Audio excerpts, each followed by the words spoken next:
ಎಲ್ರಿಗೂ ನಮಸ್ಕಾರ. ನಾವು ಕಳೆದ ವಾರದಲ್ಲಿ ಮ್ಯಾಥಮೆಟಿಕ್ಸಲ್ಲಿ ಒಂದಷ್ಟು ಚಾಪ್ಟರ್ಗಳು ಮತ್ತು ಫಿಸಿಕ್ಸಲ್ಲಿ ಒಂದಷ್ಟು ಚಾಪ್ಟರ್ಗಳನ್ನ ನಾವು ಡಿಸ್ಕಸ್ ಮಾಡಿದ್ವಿ. ಅದರಲ್ಲಿ ಮ್ಯಾಥಮೆಟಿಕ್ಸಲ್ಲಿ ಬಂದಾಗ ಆಲ್ಜಿಬ್ರಾಯಿಕ್ ಎಕ್ಸ್ಪ್ರೆಷನ್ಸ್ ಆ್ಯಂಡ್ ಈಕ್ವೇಷನ್ಸ್ ಅನ್ನೋದನ್ನು ನಾವು ತಾರಾ ಮೇಡಮ್ ಅವರು ಡಿಸ್ಕಸ್ ಮಾಡಿದರು. ಸೊ ಅದೇ ಥರ ನಿಮಗೆ ಸ್ಟಾಟಿಸ್ಟಿಕ್ಸ್ ಅನ್ನೋ ಒಂದು ಪಾಠನ ಧನಲಕ್ಷ್ಮಿ ಮೇಡಮ್ ಅವರು ಡಿಸ್ಕಸ್ ಮಾಡಿದರು. ಮತ್ತು ರೇಷಿಯೋಸ್ ಆ್ಯಂಡ್ ಪರ್ಸೆಂಟೇಜ್ನ ದೇವಮಣಿ ಮೇಡಮ್ ಅವರು ಡಿಸ್ಕಸ್ ಮಾಡಿದರು. ಮತ್ತು ಎಲೆಕ್ಟ್ರಿಸಿಟಿ ಆ್ಯಂಡ್ ಮ್ಯಾಗ್ನೆಟಿಸಮ್ ಅನ್ನೋ ಪಾಠನ ನಾನು ಡಿಸ್ಕಸ್ ಮಾಡಿದ್ದೆ. ಸೊ ಇವತ್ತಿನ ತರಗತಿಯಲ್ಲಿ ಈಗ ನಾನು ಆಲ್ಜಿಬ್ರಾಯಿಕ್ ಎಕ್ಸ್ಪ್ರೆಷನ್ಸ್ ಆ್ಯಂಡ್ ಈಕ್ವೇಷನ್ಸು ಮತ್ತು ಎಲೆಕ್ಟ್ರಿಸಿಟಿ ಆ್ಯಂಡ್ ಮ್ಯಾಗ್ನೆಟಿಸಮ್ ಬಗ್ಗೆ ಏನು ಡೌಟ್ ಇದೆ ಅನ್ನೋದನ್ನು ನಾನು ಚರ್ಚೆ ಮಾಡ್ತೀನಿ. ಅದಾದ ನಂತರ ನಿಮಗೆ ಧನಲಕ್ಷ್ಮಿ ಮೇಡಮ್ ಮತ್ತು ದೇವಮಣಿ ಮೇಡಮ್ ಉಳಿದಿದ್ದ ಟಾಪಿಕ್ಗಳನ್ನ ನಾವು ಚರ್ಚೆ ಮಾಡ್ತಾರೆ. ಸೊ ಮೊದಲಿಗೆ ಆಲ್ಜಿಬ್ರಾಯಿಕ್ ಎಕ್ಸ್ಪ್ರೆಷನ್ಸ್ ಆ್ಯಂಡ್ ಈಕ್ವೇಷನ್ಸ್ ಚಾಪ್ಟ್ರಲ್ಲಿ ನಾವೇನೇನು ಲಾಸ್ಟ್ ವೀಕ್ ಕ್ಲಾಸಲ್ಲಿ ಚರ್ಚೆ ಮಾಡಿದ್ವಿ, ಸೊ ಅದನ್ನು ಒಂದ್ಸತಿ ಕ್ವಿಕ್ಕಾಗಿ ರಿವೈಸ್ ಮಾಡ್ತೀವಿ. ಸೊ ಅದಾದಮೇಲೆ ಕೆಲವೊಂದು ಹೋಮ್ವರ್ಕ್ ಪ್ರಾಬ್ಲಮ್ ಅಂತ ಕೊಟ್ಟಿದ್ವಿ. ಸೊ ಆ ಪ್ರಾಬ್ಲಮ್ಸ್ಗಳನ್ನ ನಾವು ಸಾಲ್ವ್ ಮಾಡ್ತೀವಿ. ಅದಾದಮೇಲೆ ನಿಮಗೆ ಈ ಒಂದು ಚಾಪ್ಟ್ರಲ್ಲಿ ಏನಾದ್ರು ಡೌಟ್ ಇತ್ತು ಅಂತಂದರೆ ಅದನ್ನು ನೀವು ಕೇಳ್ಬೋದು. ಸೊ ಈ ಒಂದು ಚಾಪ್ಟ್ರಲ್ಲಿ ನಾವು ಕ್ವಿಕ್ಕಾಗಿ ನಾನು ರಿವೈಸ್ ಮಾಡ್ಕೊಂಡು ಹೋಗ್ತೀನಿ ಏನೇನು ಮಾಡಿದ್ವಿ ಅಂತ. ಒಂದು ಈ ಆಲ್ಜಿಬ್ರಾಯಿಕ್ ಎಕ್ಸ್ಪ್ರೆಷನ್ಸ್ ಅಂದರೆ ಏನು ಅನ್ನೋದ್ರ ಬಗ್ಗೆ ನಾವು ಚರ್ಚೆ ಮಾಡಿದ್ವಿ. ಅದಾದ ನಂತರ ಸೊ ಅಲ್ಲಿ ನಿಮಗೆ ಏನೇನು ಟರ್ಮ್ಸ್ಗಳು ಬರುತ್ತೆ, ಕೋಯಿಫಿಷಿಯಂಟ್ ಅಂದ್ರೇನು, ವೇರಿಯಬಲ್ ಅಂದ್ರೇನು, ಆಪ್ರೇಷನ್ ಸಿಂಬಲ್ ಏನೇನು ನಾವು ಬಳಸ್ತೀವಿ, ಕಾನ್ಸ್ಟೆಂಟ್ ಅಂದ್ರೇನು ಅನ್ನೋದನ್ನು ಚರ್ಚೆ ಮಾಡಿದ್ವಿ. ನಂತರ ಸೊ ಒಂದು ಎಕ್ಸಾಂಪಲ್ ತಗೊಂಡು ಸೊ ನಾವು ಅದರಲ್ಲಿ ಯಾವುದೇ ವೇರಿಯಬಲ್ಸ್ಗಿರೋ ಅಂಥ ಕೋಯಿಫಿಷಿಯಂಟ್ ಬರೆಯೋದು ಹೆಂಗೆ ಅನ್ನೋದನ್ನು ನೋಡಿದ್ವಿ. ಸೊ ಅದರ ಕಾನ್ಸ್ಟೆಂಟ್ ಯಾವುದು, ವೇರಿಯಬಲ್ ಯಾವುದು, ಅದರಲ್ಲಿ ಯಾವ್ಯಾವ ಎಷ್ಟು ಟರ್ಮ್ಸ್ ಇದೆ, ಸೊ ಆಪ್ರೇಷನ್ಗಳು ಏನೇನಿದೆ ಅನ್ನೋದನ್ನು ನಾವು ನೋಡಿದ್ವಿ. ಅದಾದ ನಂತರ ಸೊ ನಾವು ಈ ಕೆಲವೊಂದು ಈ ಫಿಲ್ ಇನ್ ದ ಬ್ಲಾಂಕ್ಸ್ ಕ್ವಶನ್ಸ್ಗಳನ್ನ ನೋಡಿದ್ವಿ. ಅಂದರೆ ಒಂದೇ ಒಂದು ಟರ್ಮ್ ಇದ್ದರೆ ನಾವು ಆ ಒಂದು ಎಕ್ಸ್ಪ್ರೆಷನ್ನ ಮೋನೋಮಿಯಲ್ ಅಂತ ಕರಿತೀವಿ. ಸೊ ಎರಡು ಟರ್ಮ್ ಇತ್ತು ಅಂತಂದ್ರೆ ಬೈನಾಮಿಯಲ್ ಅಂತ ಕರಿತೀವಿ. ಸೊ ಈ ಥರ ಟ್ರೈನಾಮಿಯಲ್ ಅಂದ್ರೇನು, ಪಾಲಿನಾಮಿಯಲ್ ಅಂದ್ರೇನು ಅಂತ ನಾವು ಚರ್ಚೆ ಮಾಡಿದ್ವಿ. ನಂತರ ಅದಕ್ಕೆ ಸಂಬಂಧಪಟ್ಟಂಗೆ ನಾವು ಒಂದು ಕ್ವಶನ್ನು ಕೂಡ ನೋಡಿ, ಮ್ಯಾಥ್ ದ ಫಾಲೋಯಿಂಗು ನೀವು ಸಾಲ್ವ್ ಮಾಡಿದ್ರಿ. ಸೊ ಅದಾದ ನಂತರ ಸೊ ನಾವು ಈ ಲೈಕ್ ಟರ್ಮ್ಸ್ ಮತ್ತು ಅನ್ಲೈಕ್ ಟರ್ಮ್ಸ್ ಒಂದು ಆಲ್ಜಿಬ್ರಾಯಿಕ್ ಎಕ್ಸ್ಪ್ರೆಷನ್ ಅಂತ ನಾವು ನೋಡಿದಾಗ ಸೊ ಅದರಲ್ಲಿ ನಾವು ಲೈಕ್ ಟರ್ಮ್ಸ್ ಮತ್ತು ಅನ್ಲೈಕ್ ಟರ್ಮ್ಸ್ ಅಂದರೆ ಏನು, ಯಾಕೆಂದರೆ ಇದು ತುಂಬ ಮುಖ್ಯ. ನಾವು ಒಂದು ಆಲ್ಜಿಬ್ರಾಯಿಕ್ ಎಕ್ಸ್ಪ್ರೆಷನನ್ನು ಕೂಡಬೇಕು ಅಥವಾ ಕಳಿಬೇಕು ಅಂತ ನೋಡಿದಾಗ ಸೊ ನಾವು ಈ ಲೈಕ್ ಟರ್ಮ್ಸ್ ಮತ್ತು ಅನ್ಲೈಕ್ ಟರ್ಮ್ಸ್ ಬಗ್ಗೆ ಗೊತ್ತಿರಬೇಕಾಗ್ತದೆ. ಸೊ ಅದು ನಾವು ಇಂದಿನ ತರಗತಿ ನಾವು ಚರ್ಚೆ ಮಾಡಿದ್ವಿ. ಲೈಕ್ ಟರ್ಮ್ಸ್ ಅಂದರೆ ಯಾವುದು, ಅನ್ಲೈಕ್ ಟರ್ಮ್ಸ್ ಅಂದರೆ ಯಾವುದು ಅಂತ.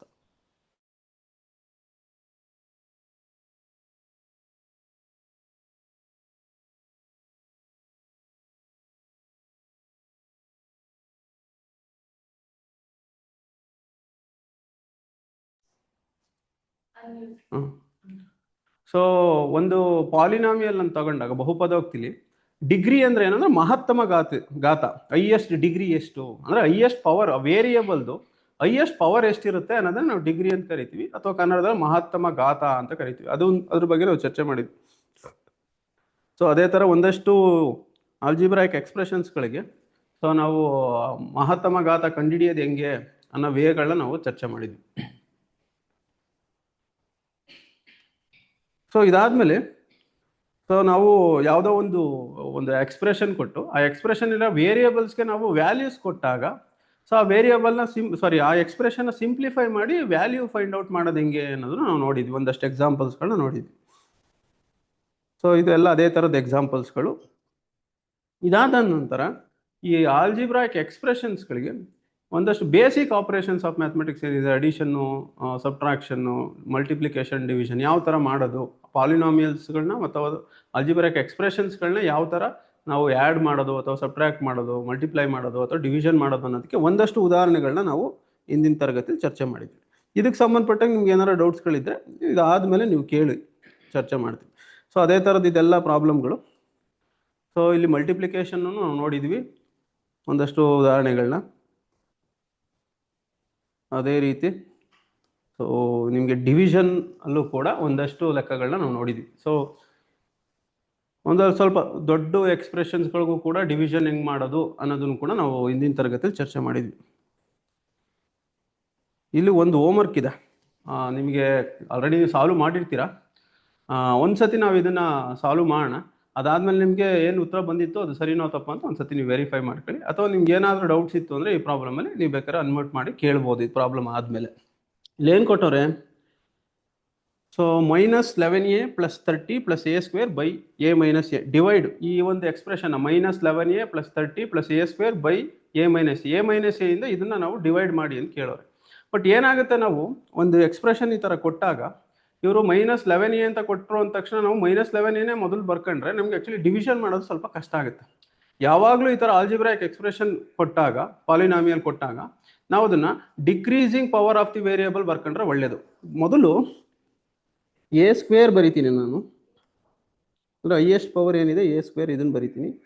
ನಂತರ ಪವರ್ ಏನು ಪವರ್ ಡಿಕ್ರೀಸ್ ಆಗ್ತಿದೆ, 2 ಇದ್ದಿದ್ದು ಪವರ್ 1 ಆಯಿತು.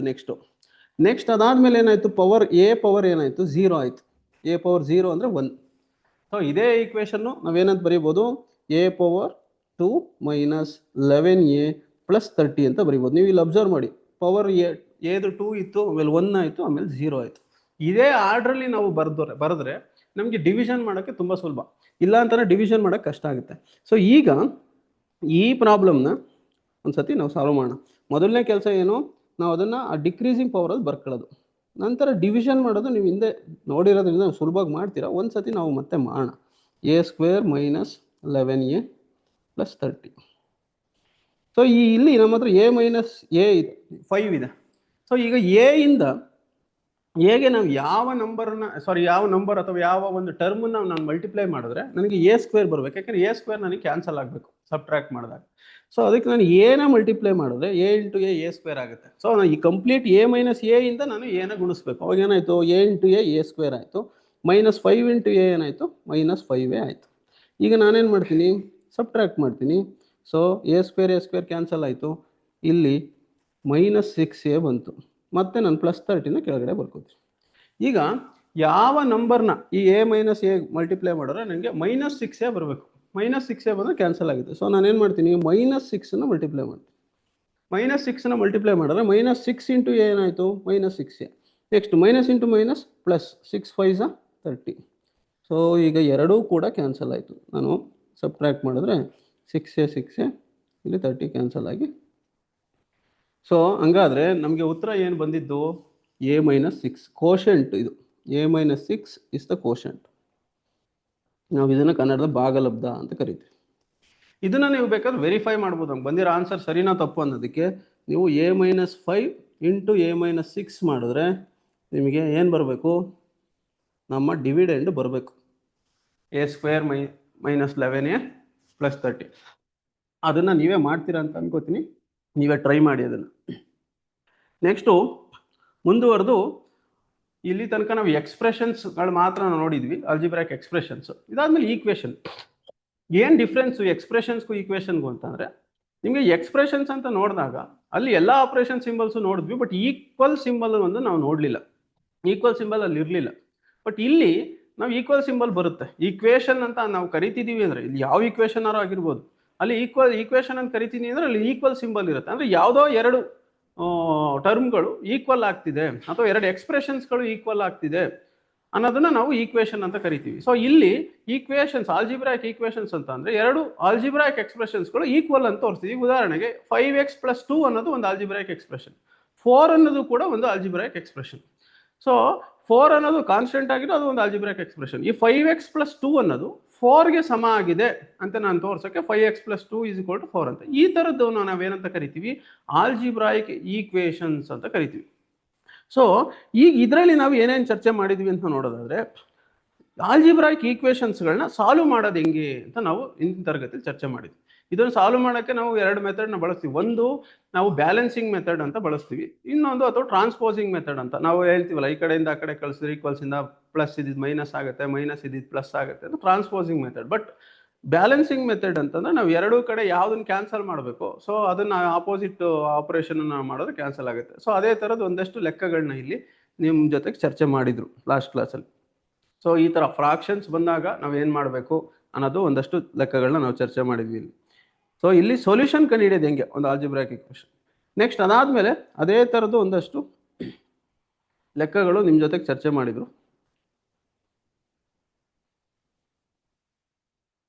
ಸ್ವಲ್ಪ ಕಾಂಪ್ಲೆಕ್ಸ್ ಆಗಿರೋದು, ಇದರ LCM ತೆಗೆದೆಲ್ಲ ಮಾಡೋ ಅಂಥ ಲೆಕ್ಕಗಳು ನೀವು ನೋಡಿದ್ರಿ ಹಿಂದಿನ ತರಗತಿಲಿ. ಇಲ್ಲಿ ಯಾವ್ದಾದ್ರು ಡೌಟ್ ಇದ್ರೆ ನೀವು ಕೇಳಿದ್ರೆ ನಾನು ಡಿಸ್ಕಸ್ ಮಾಡ್ತೀನಿ. ಈಗ ಇಲ್ಲೊಂದು ಪ್ರಾಬ್ಲಮ್ ಇದೆ, ಇದನ್ನ ಆಕ್ಚುಲಿ ನಾವು ಹಿಂದಿನ ತರಗತಿಯಲ್ಲಿ ಚರ್ಚೆ ಮಾಡಿದ್ವಿ, ಬಟ್ ಅಲ್ಲಿ ಸ್ವಲ್ಪ ಸಣ್ಣ ಮಿಸ್ಟೇಕ್ ಆಗಿತ್ತು. ಅಂದ್ರೆ ವೆರಿಫೈ ಮಾಡ್ಬೇಕಾದ್ರೆ ಆನ್ಸರ್ ಕರೆಕ್ಟ್ ಆಗಿದೆ, ಸೊ ವೆರಿಫೈ ಮಾಡ್ಬೇಕಾದ್ರೆ ಈ ಪ್ರಾಬ್ಲಮ್ ಅಲ್ಲ ಅನ್ಸುತ್ತೆ, ಐ ಥಿಂಕ್ ಮುಂದೆ ಪ್ರಾಬ್ಲಮ್. ಸೊ ಈ ಪ್ರಾಬ್ಲಮ್ ಒಂದ್ಸತಿ ನಾವು ಚರ್ಚೆ ಮಾಡೋಣ. ಸೊ ಇಲ್ಲಿ ಏನಿದೆ 15/4 - 7x = 9 ಇದೆ. ಸೊ ಈಗ ನಾನು ಏನು ಮಾಡ್ತೀನಿ, 15/4 ಹಂಗೆ ಇರಲಿ, ಈ 7x ಆ ಕಡೆ ಕಳ್ಸೋಣ. ಸೊ 9 ಈ ಕಡೆಗೆ ಬರಲಿ. ಸೊ -9 = 7x ಆಯಿತು. ಅಂದರೆ ವೇರಿಯೇಬಲ್ಸು ಒಂದು ಕಡೆಗೆ ಹೋಗಲಿ, ಸೊ ಕಾನ್ಸ್ಟೆಂಟ್ ಒಂದು ಕಡೆಗೆ ನಾವು ತೊಗೊಂಡ್ರೆ ಸಿಂಪ್ಲಿಫೈ ಮಾಡೋಕ್ಕೆ ಸುಲಭ ಆಗುತ್ತೆ.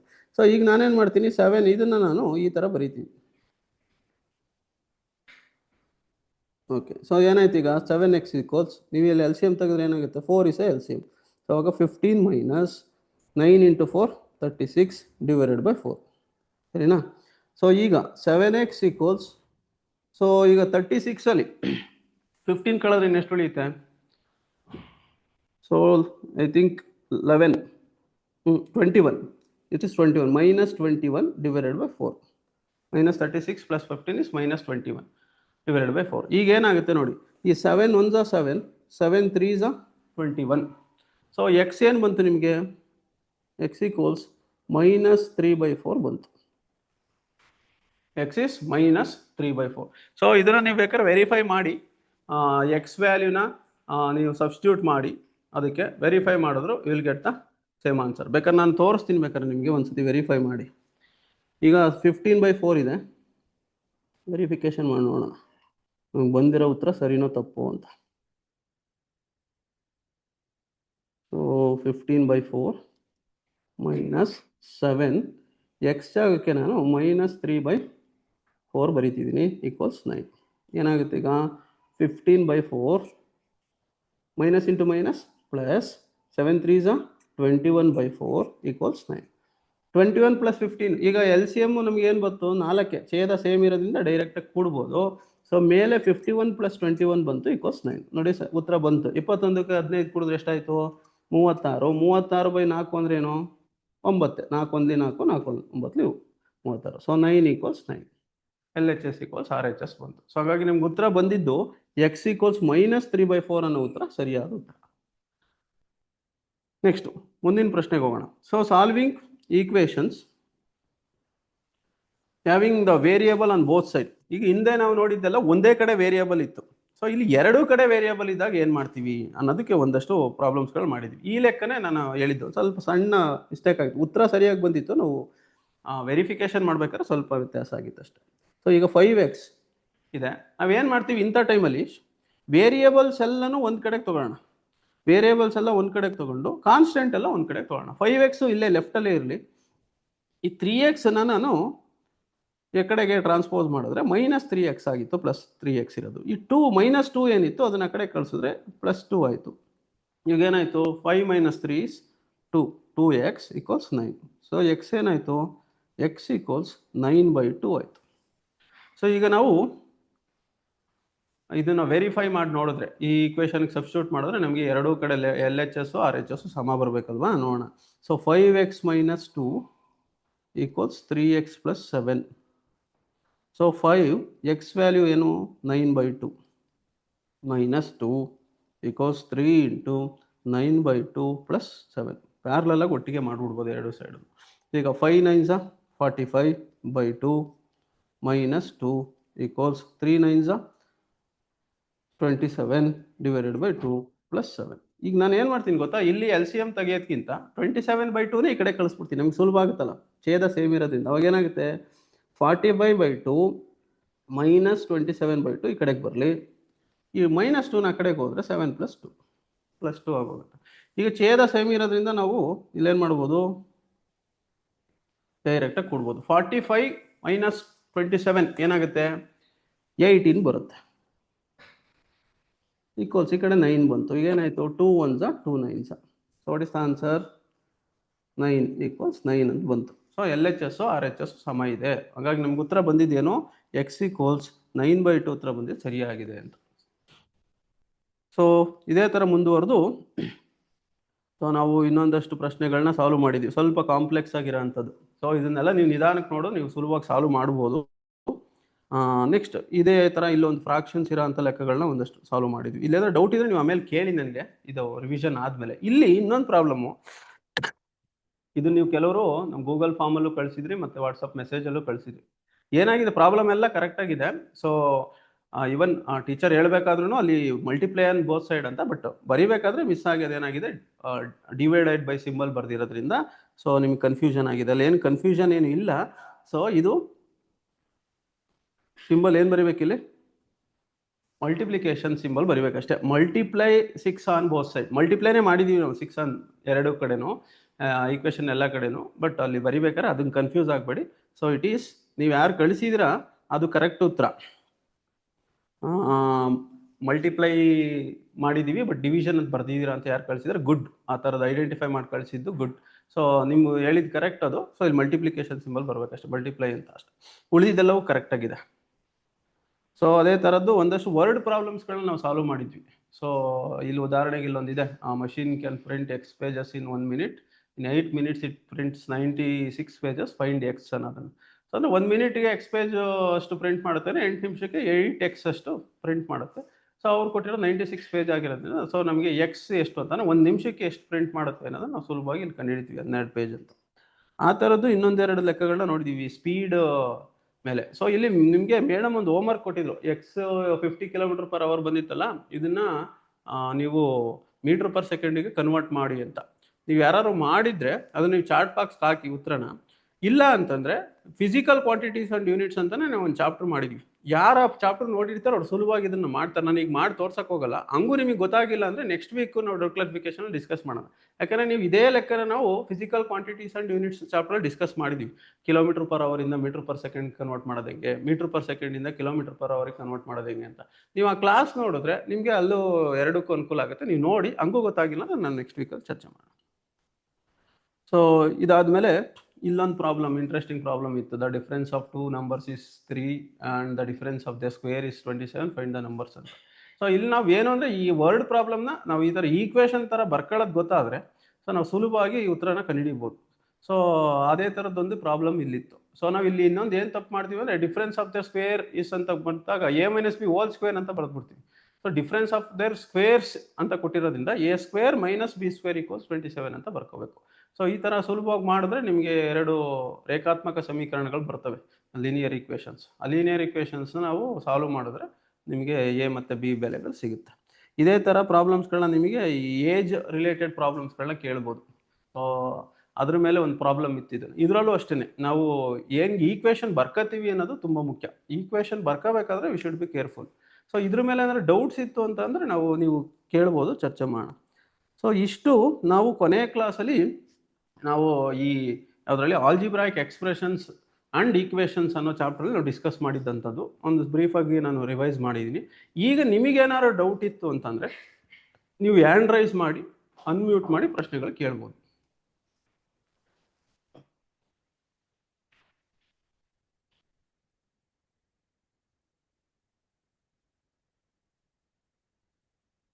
ಯಾರಾದರೂ ಪ್ರಶ್ನೆಗಳಿದೆಯಾ ಇದಕ್ಕೆ ಸಂಬಂಧಪಟ್ಟಂಗೆ? Hello hello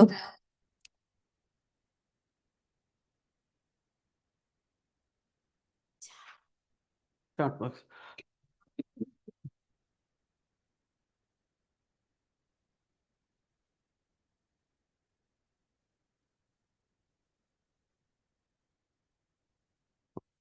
two x power ಏನಿದೆ ಅದು 2x² ಅದು 2x ಅಷ್ಟೇನಾ? 2x ಅನ್ಸುತ್ತೆ ಐ ಥಿಂಕ್. ಓಕೆ, ಈ ಪ್ರಾಬ್ಲಮ್ ನಾವು ಒಂದ್ಸತಿ ಎಕ್ಸ್ಪ್ಲೈನ್ ಮಾಡೋಣ. 2x + 7 = 4x - 5 ಅನ್ನೋದು ನೀವು ಒಂದು ಪ್ರಶ್ನೆ ಕೇಳಿದ್ರೆ. 2x + 7 = 4x. 2x + 7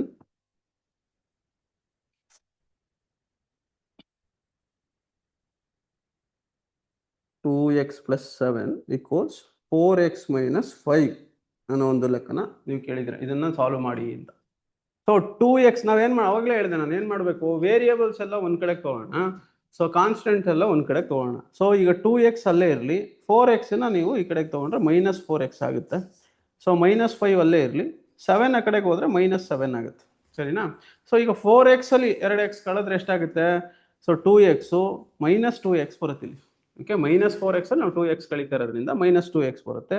ಸೊ -5 -7 ಏನಾಗುತ್ತೆ -12 ಆಗುತ್ತೆ. ಸೊ ಇದಕ್ಕೆ ಉತ್ತರ ಏನು?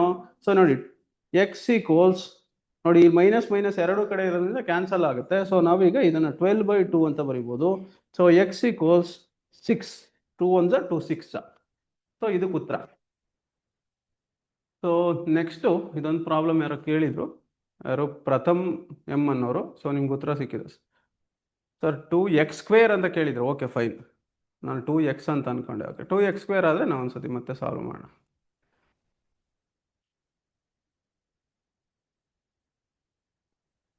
ಇದೇ ಪ್ರಶ್ನೆ 2x² + 7 = 4x - 5. ಸೊ ಇದು ಆ್ಯಕ್ಚುಲಿ ಕ್ವಾಡ್ರಾಟಿಕ್ ಇಕ್ವೇಷನ್, ವರ್ಗ ಸಮೀಕರಣ. ಸೊ ಈಗ ಏನು ಮಾಡೋಣ ನಾವು, ಇದಕ್ಕೆ ನಾವು ಎಕ್ಸ್ಗೆ 2 ಬೆಲೆಗಳು ಬರುತ್ತೆ, ಇದಕ್ಕೆ ಒಂದೇ ಬರಲ್ಲ ನಮಗೆ. ಸೊ 2x² - 4x ಎಲ್ಲನೂ ಒಂದು ಕಡೆ ತೊಗೊಳ್ಳೋಣ, +7 + 5 ಆಗುತ್ತೆ, = 0 ಅಂತ ಬರೀತೀನಿ. ಸೊ ಈಗೇನಾಯ್ತು, ಈಗ 2x² - 4x + 12 = 0 ಅನ್ನೋದು ಒಂದು ವರ್ಗ ಸಮೀಕರಣ, ಒಂದು ಕ್ವಾಡ್ರಾಟಿಕ್ ಇಕ್ವೇಷನ್ ಬಂತು. ಇಲ್ಲಿ ನಾವು ಎಲ್ಲದರಲ್ಲೂ ಏನನ್ನ ಕಾಮನ್ ತೆಗಿಬೋದು, 2 ಕಾಮನ್ ತೆಗಿಬೋದು. ಸೊ ಹಾಗಾಗಿ ಎಲ್ಲದರಲ್ಲೂ 2 ಕಾಮನ್ ತೆಗೆದುಬಿಡ್ತೀನಿ. ಸೊ ಅವಾಗೇನಾಗುತ್ತೆ, x² - 2x + 6 = 0 ಅಂತ ನಮಗೆ ಒಂದು ಕ್ವಾಡ್ರಾಟಿಕ್ ಇಕ್ವೇಷನ್ ಸುಲಭ ಬಂತು. ಈ ಎರಡನ್ನ ಆ ಕಡೆ ಕಳಿಸಿದ್ರೆ ಏನಾಗುತ್ತೆ, 0/2 ಆಗುತ್ತೆ. ಸೊ ಕ್ಯಾನ್ಸಲ್ ಆಗೋಗುತ್ತೆ. ನಮ್ಗೆ ಉಳ್ಕೊಂಡಿದ್ದೇನು, x² - 2x + 6 = 0 ಅಂತ ಉಳ್ಕತ್ತು. ಸೊ ಈಗ ಇದನ್ನು ನಾವು ಫ್ಯಾಕ್ಟ್ರೈಸ್ ಮಾಡಬೇಕು. ಸೊ ಹೆಂಗೆ ಮಾಡ್ತೀರಾ ಫ್ಯಾಕ್ಟ್ರೈಸು ಇದನ್ನು? ಈ ನಮಗೆ ಯಾವುದೇ ಒಂದು ಈಗ ಏನಿದೆ ಅಲ್ಲಿ 6x², ಈ ನೋಡಿ ಮೊದಲನೇ ಟರ್ಮು ಮತ್ತು ಈ ಲಾಸ್ಟ್ ಟರ್ಮನ್ನ ಮಲ್ಟಿಪ್ಲೈ ಮಾಡ್ಕೊತೀವಿ. ಸೊ 6x² ಬರುತ್ತೆ. ಯಾವುದೋ 2 ನಂಬರ್ ಮಲ್ಟಿಪ್ಲೈ ಮಾಡಿದ್ರೆ ನಿಮಗೆ 6x² ಬರಬೇಕು. ಅದನ್ನು ನೀವು ಆ್ಯಡ್ ಅಥವಾ ಸಬ್ಟ್ರ್ಯಾಕ್ಟ್ ಮಾಡಿದ್ರೆ ಯು ಶುಡ್ ಗೆಟ್ -2x ಬರಬೇಕು. ಯಾವ ನಂಬರ್ ಮಲ್ಟಿಪ್ಲೈ ಮಾಡಿದ್ರು ಬರುತ್ತೆ? 3 2 6 ಬರಲ್ಲ, 6 1 6 ಅದು ಬರಲ್ಲ. ಇನ್ಯಾವ ನಂಬರ್ ಬರುತ್ತೆ? 2 ಅಷ್ಟೇ ಬರೋದು. ಫ್ಯಾಕ್ಟರ್ 6ಗೆ ಬಂದರೆ 2 × 3 ಮಾಡಬೇಕು, ಅಥವಾ 6 × 1 ಅಂತ ಮಾಡಿದ್ರು 6 - 1 ಬರಲ್ಲ. ಎರಡರಲ್ಲೂ ನಮಗೆ ಉತ್ತರ ಬರಲ್ಲ. ಅದಕ್ಕೆ ಏನು ಮಾಡಬೇಕು, ಈ ಥರ ನಿಮಗೆ ಇವನ್ ಮಾಡೋಕ್ಕಾಗಿಲ್ಲ ಅಂತ ನಮ್ಗೆ ಇನ್ನೊಂದು ಫಾರ್ಮುಲಾ ಇದೆ. ಸೊ ಅದನ್ನು ಬಳಸ್ಕೊಂಡು ನಾವು ಇದಕ್ಕೆ ಫೈಂಡ್ ಔಟ್ ಮಾಡ್ಬೋದು. ಸೊ ಅದನ್ನು ನಿಮ್ಗೆ ತೋರಿಸ್ತೀನಿ ನೋಡಿ. ಇಲ್ಲೇ ನಾನು ನಮ್ಗೆ ಉತ್ತರ ಬಂದಿದ್ದೇನೋ, ಈಕ್ವೇಷನ್ x² - 2x + 6 ಅಲ್ವಾ?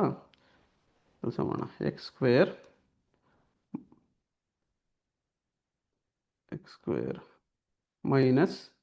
2x + 6 = 0 ಅಂತ ಬಂದಿದೆ. ಸೊ ನಿಮಗೆ ಡೈರೆಕ್ಟ್ ಫ್ಯಾಕ್ಟ್ರೈಸೇಷನ್ ಆಗ್ತಿಲ್ಲ ಅಂತ ಅಂದಾಗ, ಸೊ ನಮಗೆ ಇನ್ನೊಂದು ಮೆಥಡ್ ಇದೆ. ಸೊ x = ನಾವು roots ಕಂಡುಹಿಡಿಯೋಕ್ಕೆ -b ± √b² - 4ac / 2a ಅಂತ ಒಂದು ನಮಗೆ ಈ ರೂಟ್ಸ್ ಕಂಡುಹಿಡಿಯೋಕ್ಕೆ ಒಂದು ಸೂತ್ರ ಇದೆ. ಸೊ ಇದನ್ನು ಬಳಸ್ಕೊಂಡು ನಾವು ಕಂಡುಹಿಡಿಬೋದು. ಎಕ್ಸಿಗೆ 2 ರೂಟ್ ಬರುತ್ತೆ. ಎಕ್ಸ್ ಈಗ ನೋಡಿ ಇಲ್ಲಿ ಬರ್ಕೊಳ್ಳೋಣ. ಎ ಏನು, ಇದು ನಾವು ax²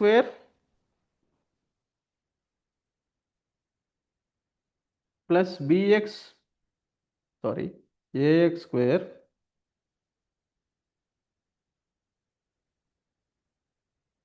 ಕೆಳಗಡೆ ಬರೆದು ಬಿಡ್ತೀನಿ. ax² ಏನಾಗ್ತಿದೆ,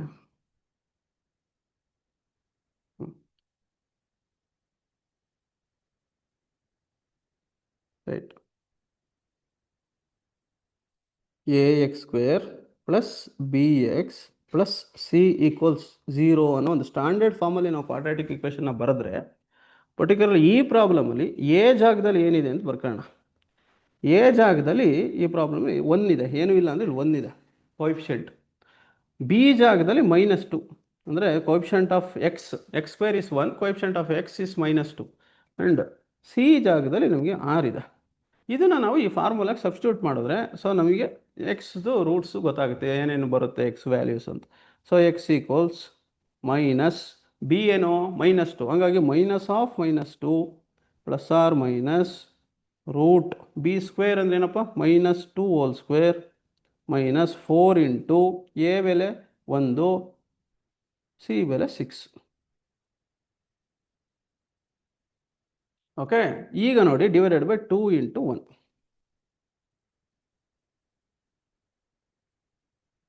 ಸೊ x = +4 ± 2 ಸ್ಕ್ವೇರ್ ಏನಾಯ್ತು ಇದು -2 ಇಂಟು -2 +4 ಆಗೋಗುತ್ತೆ. +4 -24. ಹಾಂ, ಇಲ್ಲಿ ನೋಡಿ ಮಜಾ ಇದೆ ಈ ಪ್ರಾಬ್ಲಮ್. ಡಿವೈಡೆಡ್ ಬೈ 2 ಇಂಟು 1 2 ಬಂತು. ಇಲ್ಲಿ ನಮಗೆ ಯಾವುದೇ ವಾಸ್ತವ ಮೂಲಗಳು ಬರಲ್ಲ ಇಲ್ಲಿಗೆ. ಏನಕ್ಕೆ ಅಂತ ನೋಡಿ ತೋರಿಸ್ತೀನಿ. 4 ± ರೂಟ್ ಒಳಗಡೆ ನಿಮಗೆ ನೆಗೆಟಿವ್ ವ್ಯಾಲ್ಯೂ ಬರ್ತಿದೆ. -20 ಬಂದ್ಬಿಡ್ತು. ಇದಕ್ಕೆ 2 ರೂಟ್ಸ್. ಈಗ ನಿಮ್ಗೆ ರೂಟ್ ಒಳಗಡೆ -20 ಬಂದರೆ, ಸೊ ನಾವು ಇದನ್ನ ಇಮ್ಯಾಜಿನರಿ ನಂಬರ್ ಅಥವಾ ಕಾಂಪ್ಲೆಕ್ಸ್ ನಂಬರ್ ಅಂತ ಕರಿತೀವಿ. ಇದನ್ನ ನಾವು ಸ್ಕೂಲ್ ಲೆವೆಲಲ್ಲಿ ನಾವು ಓದಲ್ಲ ಕಾಂಪ್ಲೆಕ್ಸ್ ನಂಬರ್ ಬಗ್ಗೆ. ಈಗ ನೀವು 10th ಬಂದಾಗ ವರ್ಗ ಸಮೀಕರಣಗಳು ಬಂದಾಗ ಈ ಥರ ಇಮ್ಯಾಜಿನರಿ ನಂಬರ್ ಬಂದರೆ ನಾವು ಏನು ಬರಿತೀವಿ ಅಂದರೆ ಎಕ್ಸ್ಗೆ ಯಾವುದೇ ವಾಸ್ತವ ಮೂಲಗಳಿಲ್ಲ, there are no real roots ಅಂತ ಕರಿತೀವಿ. ಬಟ್ ಈಗ ಎಕ್ಸ್ಗೆ ಹಂಗಾರೆ ಬೆಲೆ ಏನು? ಎಕ್ಸ್ ಈಕ್ವಲ್ಸ್ ಒಂದು 4 ± ಇರೋದ್ರಿಂದ ಒಂದು -20 ಡಿವೈಡೆಡ್ ಬೈ 2 ಒಂದು, ಇನ್ನೊಂದು x equals 4 minus root of -20 divided by 2. ಇದೇ 2 ಎಕ್ಸ್ಗೆ ಬೆಲೆ. ಸೊ ಈ -20 ಬಂದಿಲ್ಲ ಅಂದಿದ್ರೆ ನಾವು ಸುಲಭವಾಗಿ ಡೈರೆಕ್ಟಾಗಿ ನಮಗೆ ಎಕ್ಸ್ ವ್ಯಾಲ್ಯೂ ಸಿಕ್ತಿತ್ತು. ಎಕ್ಸ್ 2 ವ್ಯಾಲ್ಯೂ ಇಲ್ಲ ಅಂದರೆ ಇದು ಕೂಡ ಇವೆರಡು ರಿಯಲ್ ರೂಟ್ಸ್ ಅಲ್ಲ. ಇವೆರಡೂ ಏನು ಅಂತಂದರೆ ನಮಗೆ ಕಾಂಪ್ಲೆಕ್ಸ್ ರೂಟ್ಸ್ ಅಥವಾ ಇಮ್ಯಾಜಿನರಿ ರೂಟ್ಸ್ ಇವೆರಡು ನಂಬರ್ಸ್. ಅರ್ಥ ಆಯ್ತಾ? ಸೊ ಈ ಥರ ಬಂದಾಗ ನಾವು ಈ ಒಂದು ಅನ್ವೇಷಣೆ ಇದರಲ್ಲಿ ನಾವು ಕ್ವಾಡ್ರಾಟಿಕ್ ಇಕ್ವೇಷನ್ಸ್ ಬಗ್ಗೆ ನಾವೆಲ್ಲೂ ಚರ್ಚೆ ಮಾಡಲ್ಲ. ಬಟ್ ಆದರೂ ನೀವು ಕುತೂಹಲಕ್ಕೆ ಪ್ರಶ್ನೆ ಕೇಳಿದ್ರಿಂದ ನಾನು ಅದನ್ನ ಇಲ್ಲಿ ಉತ್ತರ ಹೇಳಿದೆ. ಸೊ ಇದಕ್ಕೆ ಇಷ್ಟು ಉತ್ತರ ಬರುತ್ತೆ. ಸೊ ನೆಕ್ಸ್ಟ್ ಮುಂದಿನ ಪ್ರಶ್ನೆ. Sir, you said that you will take practice test on every week. Okay, so ಅದನ್ನು ಮಾಡೆಲ್ ಪೇಪರ್ನ ನಿಮಗೆ ಈಗ ಗ್ರೂಪಲ್ಲಿ ಶೇರ್ ಮಾಡ್ತಾರೆ. ಸೊ ಮಂಡೇ, ನಾಳೆ ನಿಮಗೆ ಮಾಡೆಲ್ ಪೇಪರ್ ಶೇರ್ ಮಾಡ್ತಾರೆ. ಹಾಂ, ಓಕೆ. ಇನ್ಯಾರಾದರೂ ಈ ನಾವಿನ್ನು ಕೊನೆಯ 5 ನಿಮಿಷಗಳ ಕಾಲ ಈ algebraic expressions and equations time ಕೊಡ್ತೀವಿ. ಯಾರಾದರೂ ನಿಮಗೆ ಪ್ರಶ್ನೆಗಳಿದ್ರೆ ಚಾಟ್ ಬಾಕ್ಸಲ್ಲಿ ಹಾಕಿ ಅಥವಾ ಹ್ಯಾಂಡ್ ರೈಸ್ ಮಾಡಿ ನಿಮಗೆ ಅನ್ಮ್ಯೂಟ್ ಮಾಡಿ ಪ್ರಶ್ನೆಗಳನ್ನ ಕೇಳ್ಬೋದು. ಇನ್ಯಾರು ಇದ್ದೀರಾ?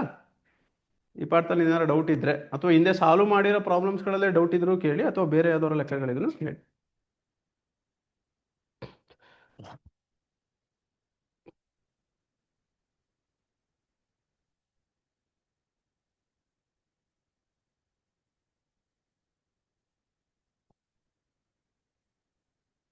ನನ್ನ ಹೆಸರು ಕೇಳಿದ್ರು. ನನ್ನ ಹೆಸರು ಮಣಿಕಂಠ ಅಂತ. ಓಕೆ, ಇನ್ನೇನು ಡೌಟ್ ಇಲ್ಲ ಅಂತ ಇಲ್ಲಿಗೆ ಏನು ಮಾಡ್ಬೋದಾ? ಯಾರೋ ಇದ್ರೆ ಕ್ವಿಕ್ಕಾಗಿ, ಇನ್ನು 1 ನಿಮಿಷ ಟೈಮ್ ಇದೆ ನೋಡಿ. ಈ ಪಾಠಕ್ಕೆ ಸಂಬಂಧಪಟ್ಟಂಗೆ ಏನಾದ್ರು ಡೌಟ್ಸ್ ಇದ್ರೆ ಚಾಟ್ ಬಾಕ್ಸಲ್ಲಿ ಹಾಕಿ. ಯಾರು ರೆಡ್ಮಿ ಅನ್ನೋ ಹೆಸರು ಇಟ್ಕೊಂಡಿರೋರು ನಿಮ್ಮ ಹ್ಯಾಂಡ್ ರೈಸ್ ಮಾಡಿದ್ದೀರಾ? ಅವರು ನೀವು ಪ್ರಶ್ನೆ ಕೇಳಿ. ಇಲ್ಲ, ಚಾಟ್ ಬಾಕ್ಸಲ್ಲಿ ಹಾಕಿಲ್ಲ, ಪ್ರಶ್ನೆ ಕೇಳಿ. ಅನ್ಮ್ಯೂಟ್ ಮಾಡ್ತಾರೆ, ನೀವು ಪ್ರಶ್ನೆ ಕೇಳಿ. ಯಾರು ರೆಡ್ಮಿ ಅಂತ ಬರ್ತಿದ್ರು ಅವರು. ಹಾಂ, ಒಂದು ನಿಮಿಷ. ಇಲ್ಲ, ಏನು ಪ್ರಶ್ನೆ? ಎಲ್ಲಿ ಬಂದಿಲ್ವಲ್ಲ ಚಾಟ್ ಬಾಕ್ಸಲ್ಲಿ?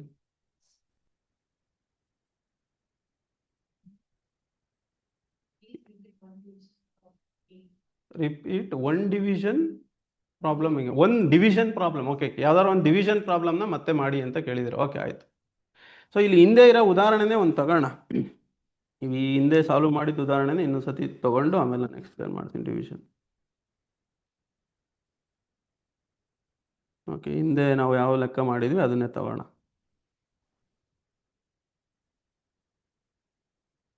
ಓಕೆ, ಇದನ್ನೇ ತಗೋಣ. ಇನ್ನೊಂದು ಸತಿ ಇದನ್ನೇ ಬೇಕಾದರೆ ಮಾಡೋಣ, ಅಥವಾ ಇಲ್ಲಿ ಹಿಂದೆ ತೊಗೊಂಡಿರೋದು ಈ ಲೆಕ್ಕನೇ ಒಂದು ಸತಿ ತಗೋಣ. ಇಲ್ಲೇನು ಪ್ರಶ್ನೆ ಇದೆ? 24x² minus 65xy. ಒಂದು ನಿಮಿಷ, ಪ್ರಶ್ನೆ ಬರ್ಕೊಬಿಡ್ತೀನಿ. ಇನ್ನೊಂದು ಸ್ಲೈಡಲ್ಲಿ ಮಾಡೋಣ ಇದನ್ನು. 24x² minus 65xy plus 21y². ಇದನ್ನು 8x - 3y ಇಂದ ಡಿವೈಡ್ ಮಾಡಿ ಅಂತ ನಿಮಗೆ ಪ್ರಶ್ನೆ ಕೇಳಿರೋದು, ಹೌದಾ? ಸೊ ನಾವು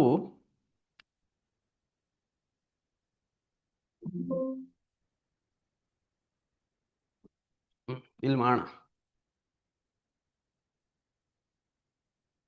ಪ್ರಶ್ನೆ ಏನು? 24x²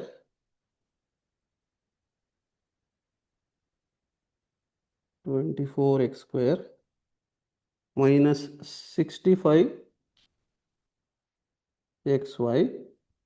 plus 21y².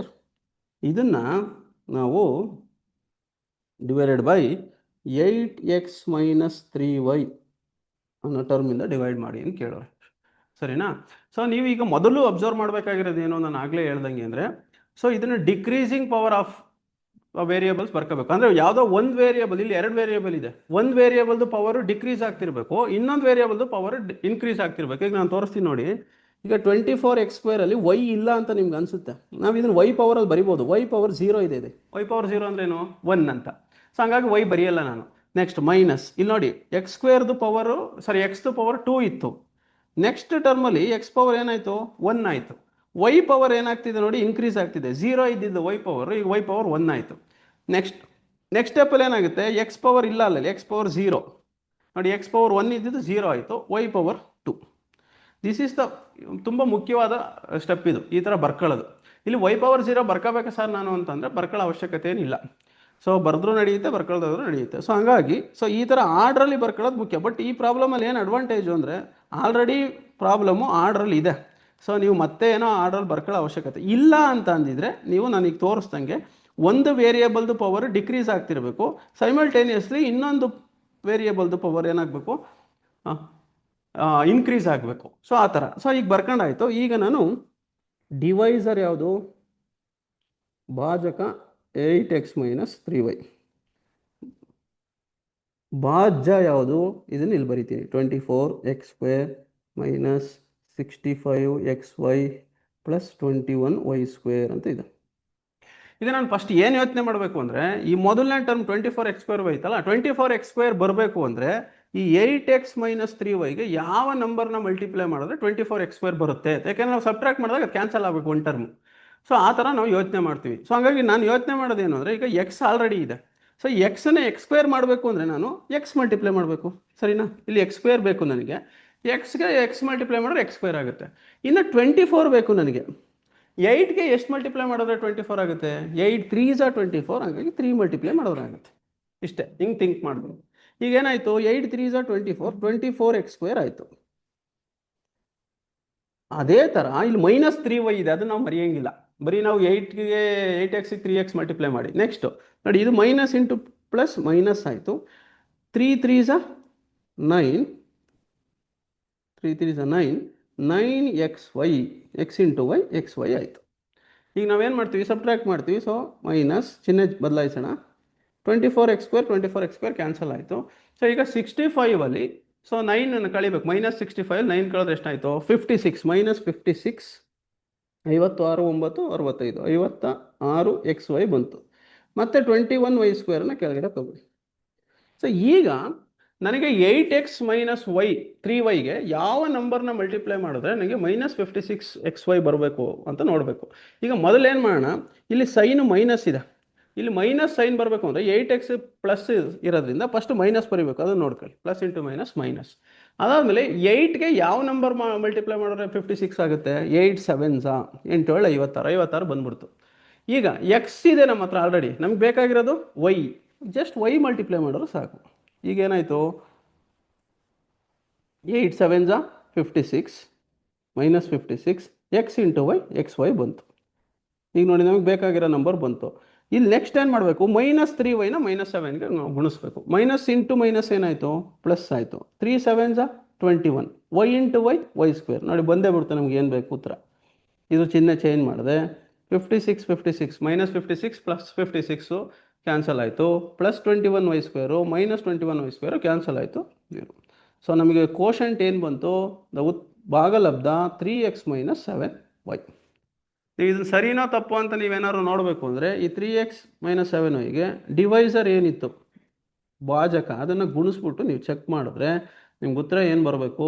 24x² - 65xy + 21y². ಇದು ನೀವೇ ಮಾಡಿ ಚೆಕ್ ಮಾಡಿ ಬರುತ್ತೆ. ಅರ್ಥ ಆಯ್ತಾ? ಓಕೆ. ಸೊ ಒಂದು ಡಿವಿಷನ್ ಪ್ರಾಬ್ಲಮ್ ಚರ್ಚೆ ಮಾಡಿ ಅಂತ ಹೇಳಿದ್ರಿ ಯಾರೋ, ಅದು ನಾವು ಚರ್ಚೆ ಮಾಡಿದ್ವಿ. ಇನ್ಯಾವುದಾದ್ರು ಪ್ರಶ್ನೆಗಳಿದ್ರೆ? ಎಕ್ಸ್ ಈಕ್ವಲ್ಸ್ 9 ಮೋಹನ್ ಶೈವ. ಓಕೆ. ಸೊ ಇದನ್ನು ಸಾಲ್ವ್ ಮಾಡಿದ್ವಿ. ಯಾವುದಿದು? 5x - 2x = 9, 3x = 9. ಇದು ಯಾವುದು ಇದು ಪ್ರಾಬ್ಲಮ್? ಇದು ಕರೆಕ್ಟ್ ಇದೆ ನೀವು ಮಾಡಿರೋದು.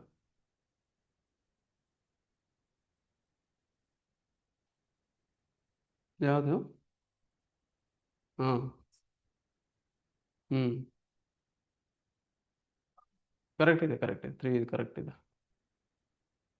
ಓಕೆ, ಯಾರಿಗೋ ಅರ್ಥ ಆಗಿಲ್ಲ ಅಂತಂದರೆ ಅದನ್ನು ಅರ್ಥ ಆಯ್ತು ಅನ್ಸುತ್ತೆ. ಈ ಪ್ರಾಬ್ಲಮ್ ಆ್ಯಕ್ಚುಲಿ ನೀವು ಇಲ್ಲಿದ್ದಿದ್ದ ಪ್ರಾಬ್ಲಮೇ ಬೇರೆ ಅನ್ಸುತ್ತೆ. ಒಂದು ನಿಮಿಷ, ನೀವು ಕೇಳಿರೋ ಪ್ರಾಬ್ಲಮ್ ಹಿಂದೆ ನಾವು ಇದನ್ನು ಚರ್ಚೆ ಮಾಡಿದ್ವಿ. ಐ ಥಿಂಕ್ ಆಲ್ಜಿಬ್ರಾಕ್ ಈಕ್ವೇಷನ್ಸಲ್ಲಿ. ಒಂದು ನಿಮಿಷ.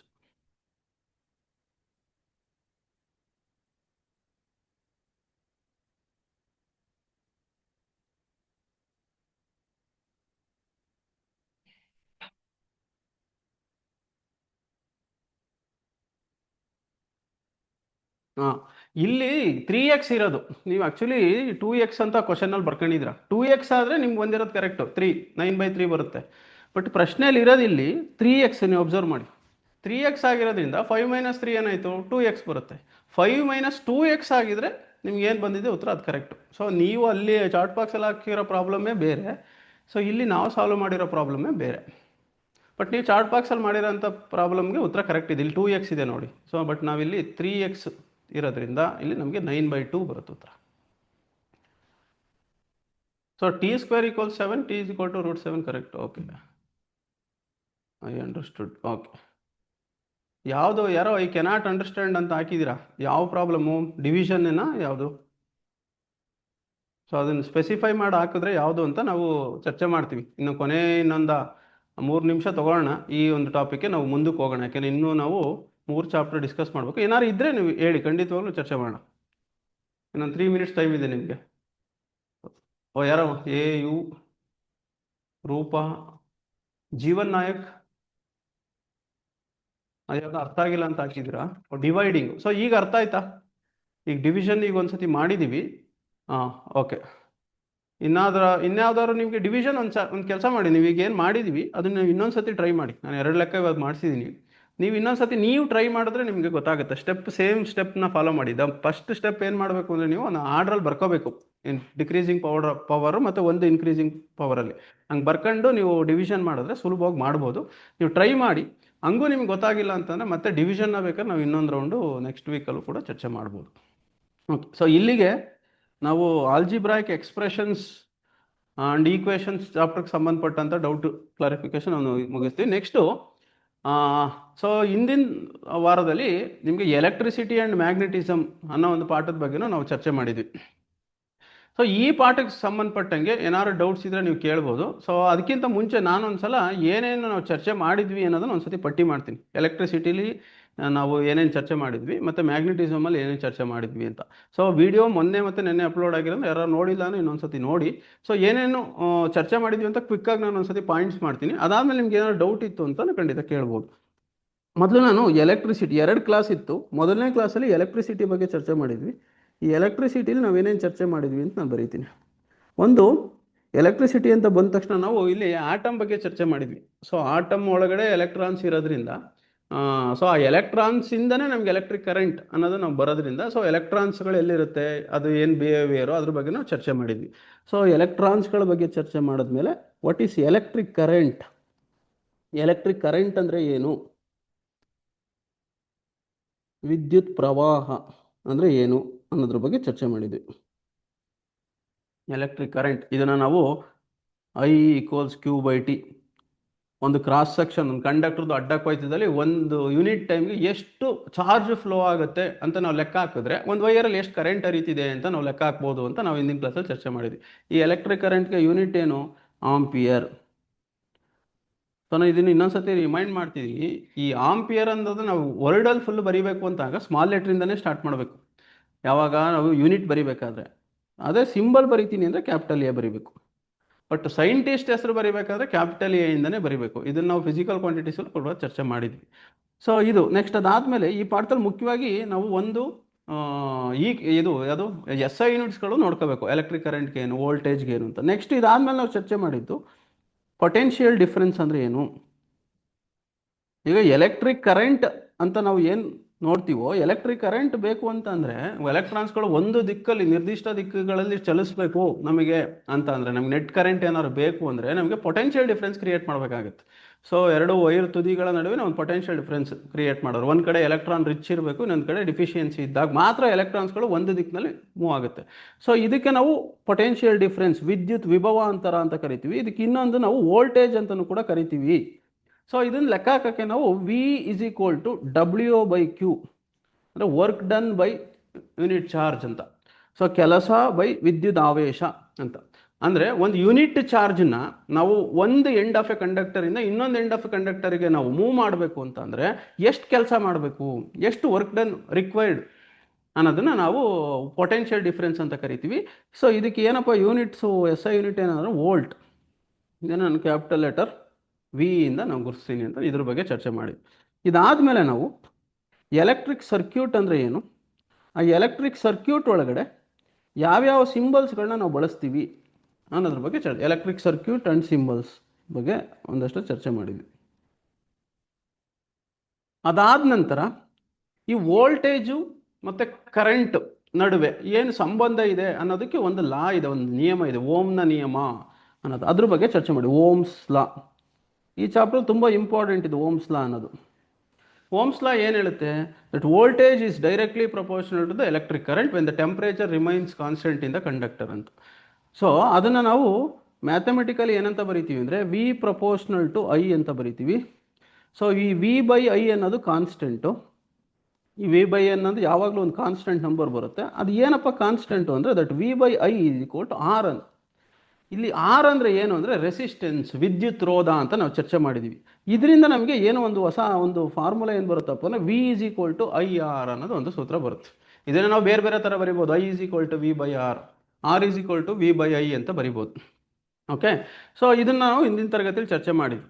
ಸೊ ಇದು ನಮಗೆ ಮುಂದಕ್ಕೆ ಲೆಕ್ಕಗಳು ಮಾಡ್ಬೇಕಾದ್ರೆ ಈ ಒಂದು ಸೂತ್ರ ತುಂಬ ಉಪಯೋಗಕ್ಕೆ ಬರುತ್ತೆ. ಸೊ ಇದ್ರ ಮೇಲೆ ನಾವು ಲೆಕ್ಕಗಳನ್ನು ಕೂಡ ಸಾಲ್ವ್ ಮಾಡಿದ್ವಿ, ಸರಿನಾ. ಸೊ ನೆಕ್ಸ್ಟ್ ಮುಂದುವರೆದು ಈ ರೆಸಿಸ್ಟೆನ್ಸ್ ಅಂದರೆ ಏನು, ಇಲ್ಲಿ ನಾನು ನೋಡಿ ಈ ಆರ್ ಅಂದರೆ ರೆಸಿಸ್ಟೆನ್ಸ್ ಅಂತ ಹೇಳಿದೆ. ಈ ರೆಸಿಸ್ಟೆನ್ಸ್ದು SI ಯೂನಿಟ್ ಏನಪ್ಪ ಅಂತಂದರೆ SI ಯೂನಿಟ್ ಬಂದು ಓಮ್ ಅಂತ. ಓಮ್ ಅನ್ನೋ ವಿಜ್ಞಾನಿ, ಆ ವಿಜ್ಞಾನಿ ಹೆಸರಲ್ಲಿರೋಂಥ ಯೂನಿಟ್. ಇದಕ್ಕೆ ಸಿಂಬಲ್ಲು ಗ್ರೀಕ್ ಲೆಟ್ರ್ ಬಳಸ್ತೀವಿ ಈ ಥರ, ಓಮ್ ಅಂತ. ಸೊ ಇದನ್ನು ನಾವು ಚರ್ಚೆ ಮಾಡಿದ್ಮೇಲೆ ಈಗ ರೆಸಿಸ್ಟೆನ್ಸ್ ಅಂದರೆ ಏನು ಅಂತ ನೋಡಿದ್ರೆ, ಸೊ ಯಾವುದೇ ಒಂದು ಕಂಡಕ್ಟ್ರಲ್ಲಿ ವಿದ್ಯುತ್ ಹರಿಬೇಕು ಅಂತಂದರೆ ಸೊ ಅದಕ್ಕೊಂದು ಆಪೋಸಿಷನ್ ಇರುತ್ತೆ. ಸುಮ್ಮನೆ ವಿದ್ಯುತ್ ಎಲೆಕ್ಟ್ರಾನ್ಸ್ಗಳನ್ನ ಫ್ಲೋ ಆಗಕ್ಕೆ ಬಿಡಲ್ಲ.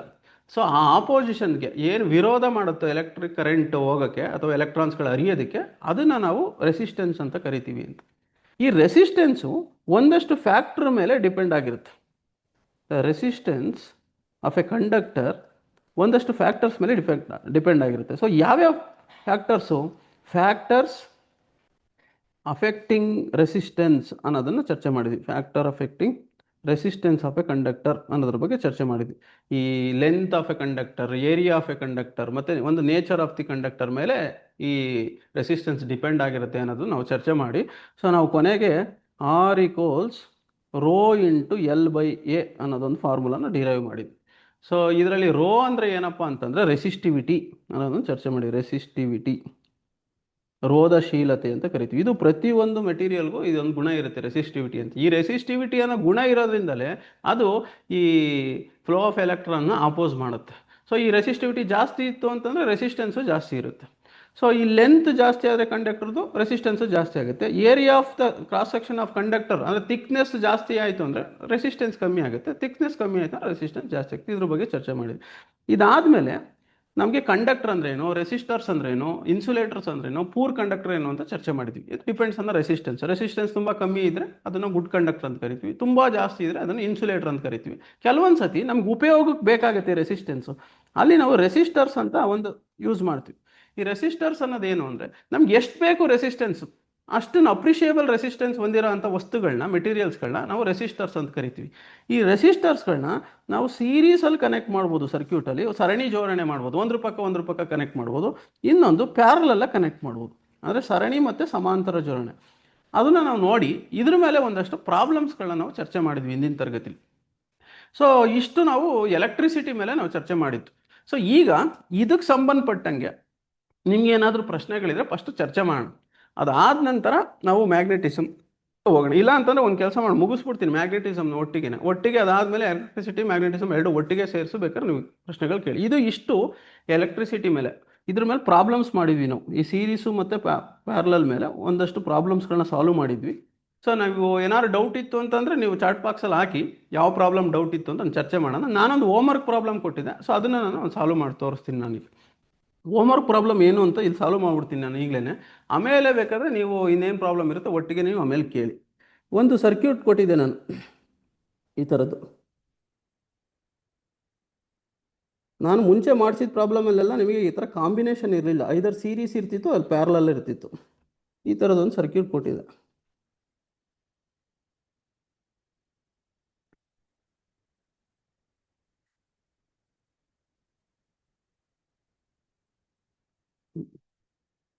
ಇದು 10 ವೋಲ್ಟ್ ಇದೆ. ಸೊ ಸ್ವಿಚ್ ಇದು 2 ಓಮು, ಇದು 2 ಓಮು, ಇದು 4 ಓಮ್ ಅಂತ ಕೊಟ್ಟಿದ್ದು, ಕರೆಕ್ಟ್ ಅಲ್ವಾ?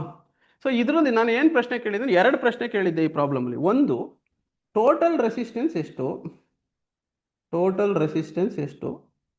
ಎರಡನೇ ಪ್ರಶ್ನೆ, ಕರೆಂಟ್ ಎಷ್ಟು ಹರಿತಾ ಇದೆ ಈ ಒಂದು ಸರ್ಕ್ಯೂಟಲ್ಲಿ, ಕರೆಂಟ್ ಎಷ್ಟು ಹರಿತಿದೆ, ಎಲೆಕ್ಟ್ರಿಕ್ ಕರೆಂಟ್ ಎಷ್ಟು ಹರಿತಿದೆ ಅಂತ ಎರಡು ಪ್ರಶ್ನೆ ಕೇಳಿದ್ದೆ. ಈಗ ಇಲ್ಲಿ ಟೋಟಲ್ ರೆಸಿಸ್ಟೆನ್ಸ್ನ ಈ ಸರ್ಕ್ಯೂಟನ್ನು ನಾವು ಕಂಡುಹಿಡಿಬೇಕಾದ್ರೆ ಇಲ್ಲಿ ನೋಡಿ ಎರಡು ಕಾಂಬಿನೇಷನ್ ಇದೆ. ಒಂದು ಸೀರೀಸ್, ಒಂದು ಸಪ್ರೇಟಾಗಿ 2 ಓಮ್ ಇದೆ, ಇನ್ನೊಂದು ಎರಡು ಪ್ಯಾರಲಲ್ ಆಗಿದೆ 2 ಓಮ್ ಮತ್ತು 4 ಓಮ್ ಅನ್ನೋದು. ಇದನ್ನು ನಾನು ಏನು ಮಾಡ್ತೀನಿ ಅಂದರೆ, ಈಗ R1 ಅನ್ನೋದನ್ನು 2 ಓಮ್ ಅಂತ ಬರೀತೀನಿ, R2 ಈಕ್ವಲ್ಸ್ ಮತ್ತೆ 2 ಓಮ್ R2, R3 ಅನ್ನೋದು 4 ಓಮ್ ಇದೆ, ಸರಿನಾ? ಈಗ ಮೊದಲೇನು ಮಾಡ್ತೀನಿ, ಪ್ಯಾರಲಲ್ ಆಗಿ ಏನಿದೆ ಸೊ ಅದರದ್ದು ಟೋಟಲ್ ರೆಸಿಸ್ಟೆನ್ಸ್ ನಾವು ಫೈಂಡ್ ಔಟ್ ಮಾಡ್ಕೋತೀವಿ. ನಾನು ಪ್ಯಾರಲಲ್ಲ ಕನೆಕ್ಟ್ ಮಾಡಿರೋದನ್ನು ಈ ಥರ ಇದ್ದಾಗ ನಾವು ಸ್ಪ್ಲಿಟ್ ಮಾಡಿ ಸಪ್ರೇಟಾಗಿ ಮಾಡ್ಕೊಂಡು ಆಮೇಲೆ ಒಟ್ಟಿಗೆ ಲೆಕ್ಕ ಹಾಕ್ತೀವಿ. ಈ ಪ್ಯಾರಲಲ್ಲಾಗಿರೋದನ್ನು ಫಸ್ಟ್ ಫೈಂಡ್ ಔಟ್ ಮಾಡ್ಕೊಳ್ಳೋಣ.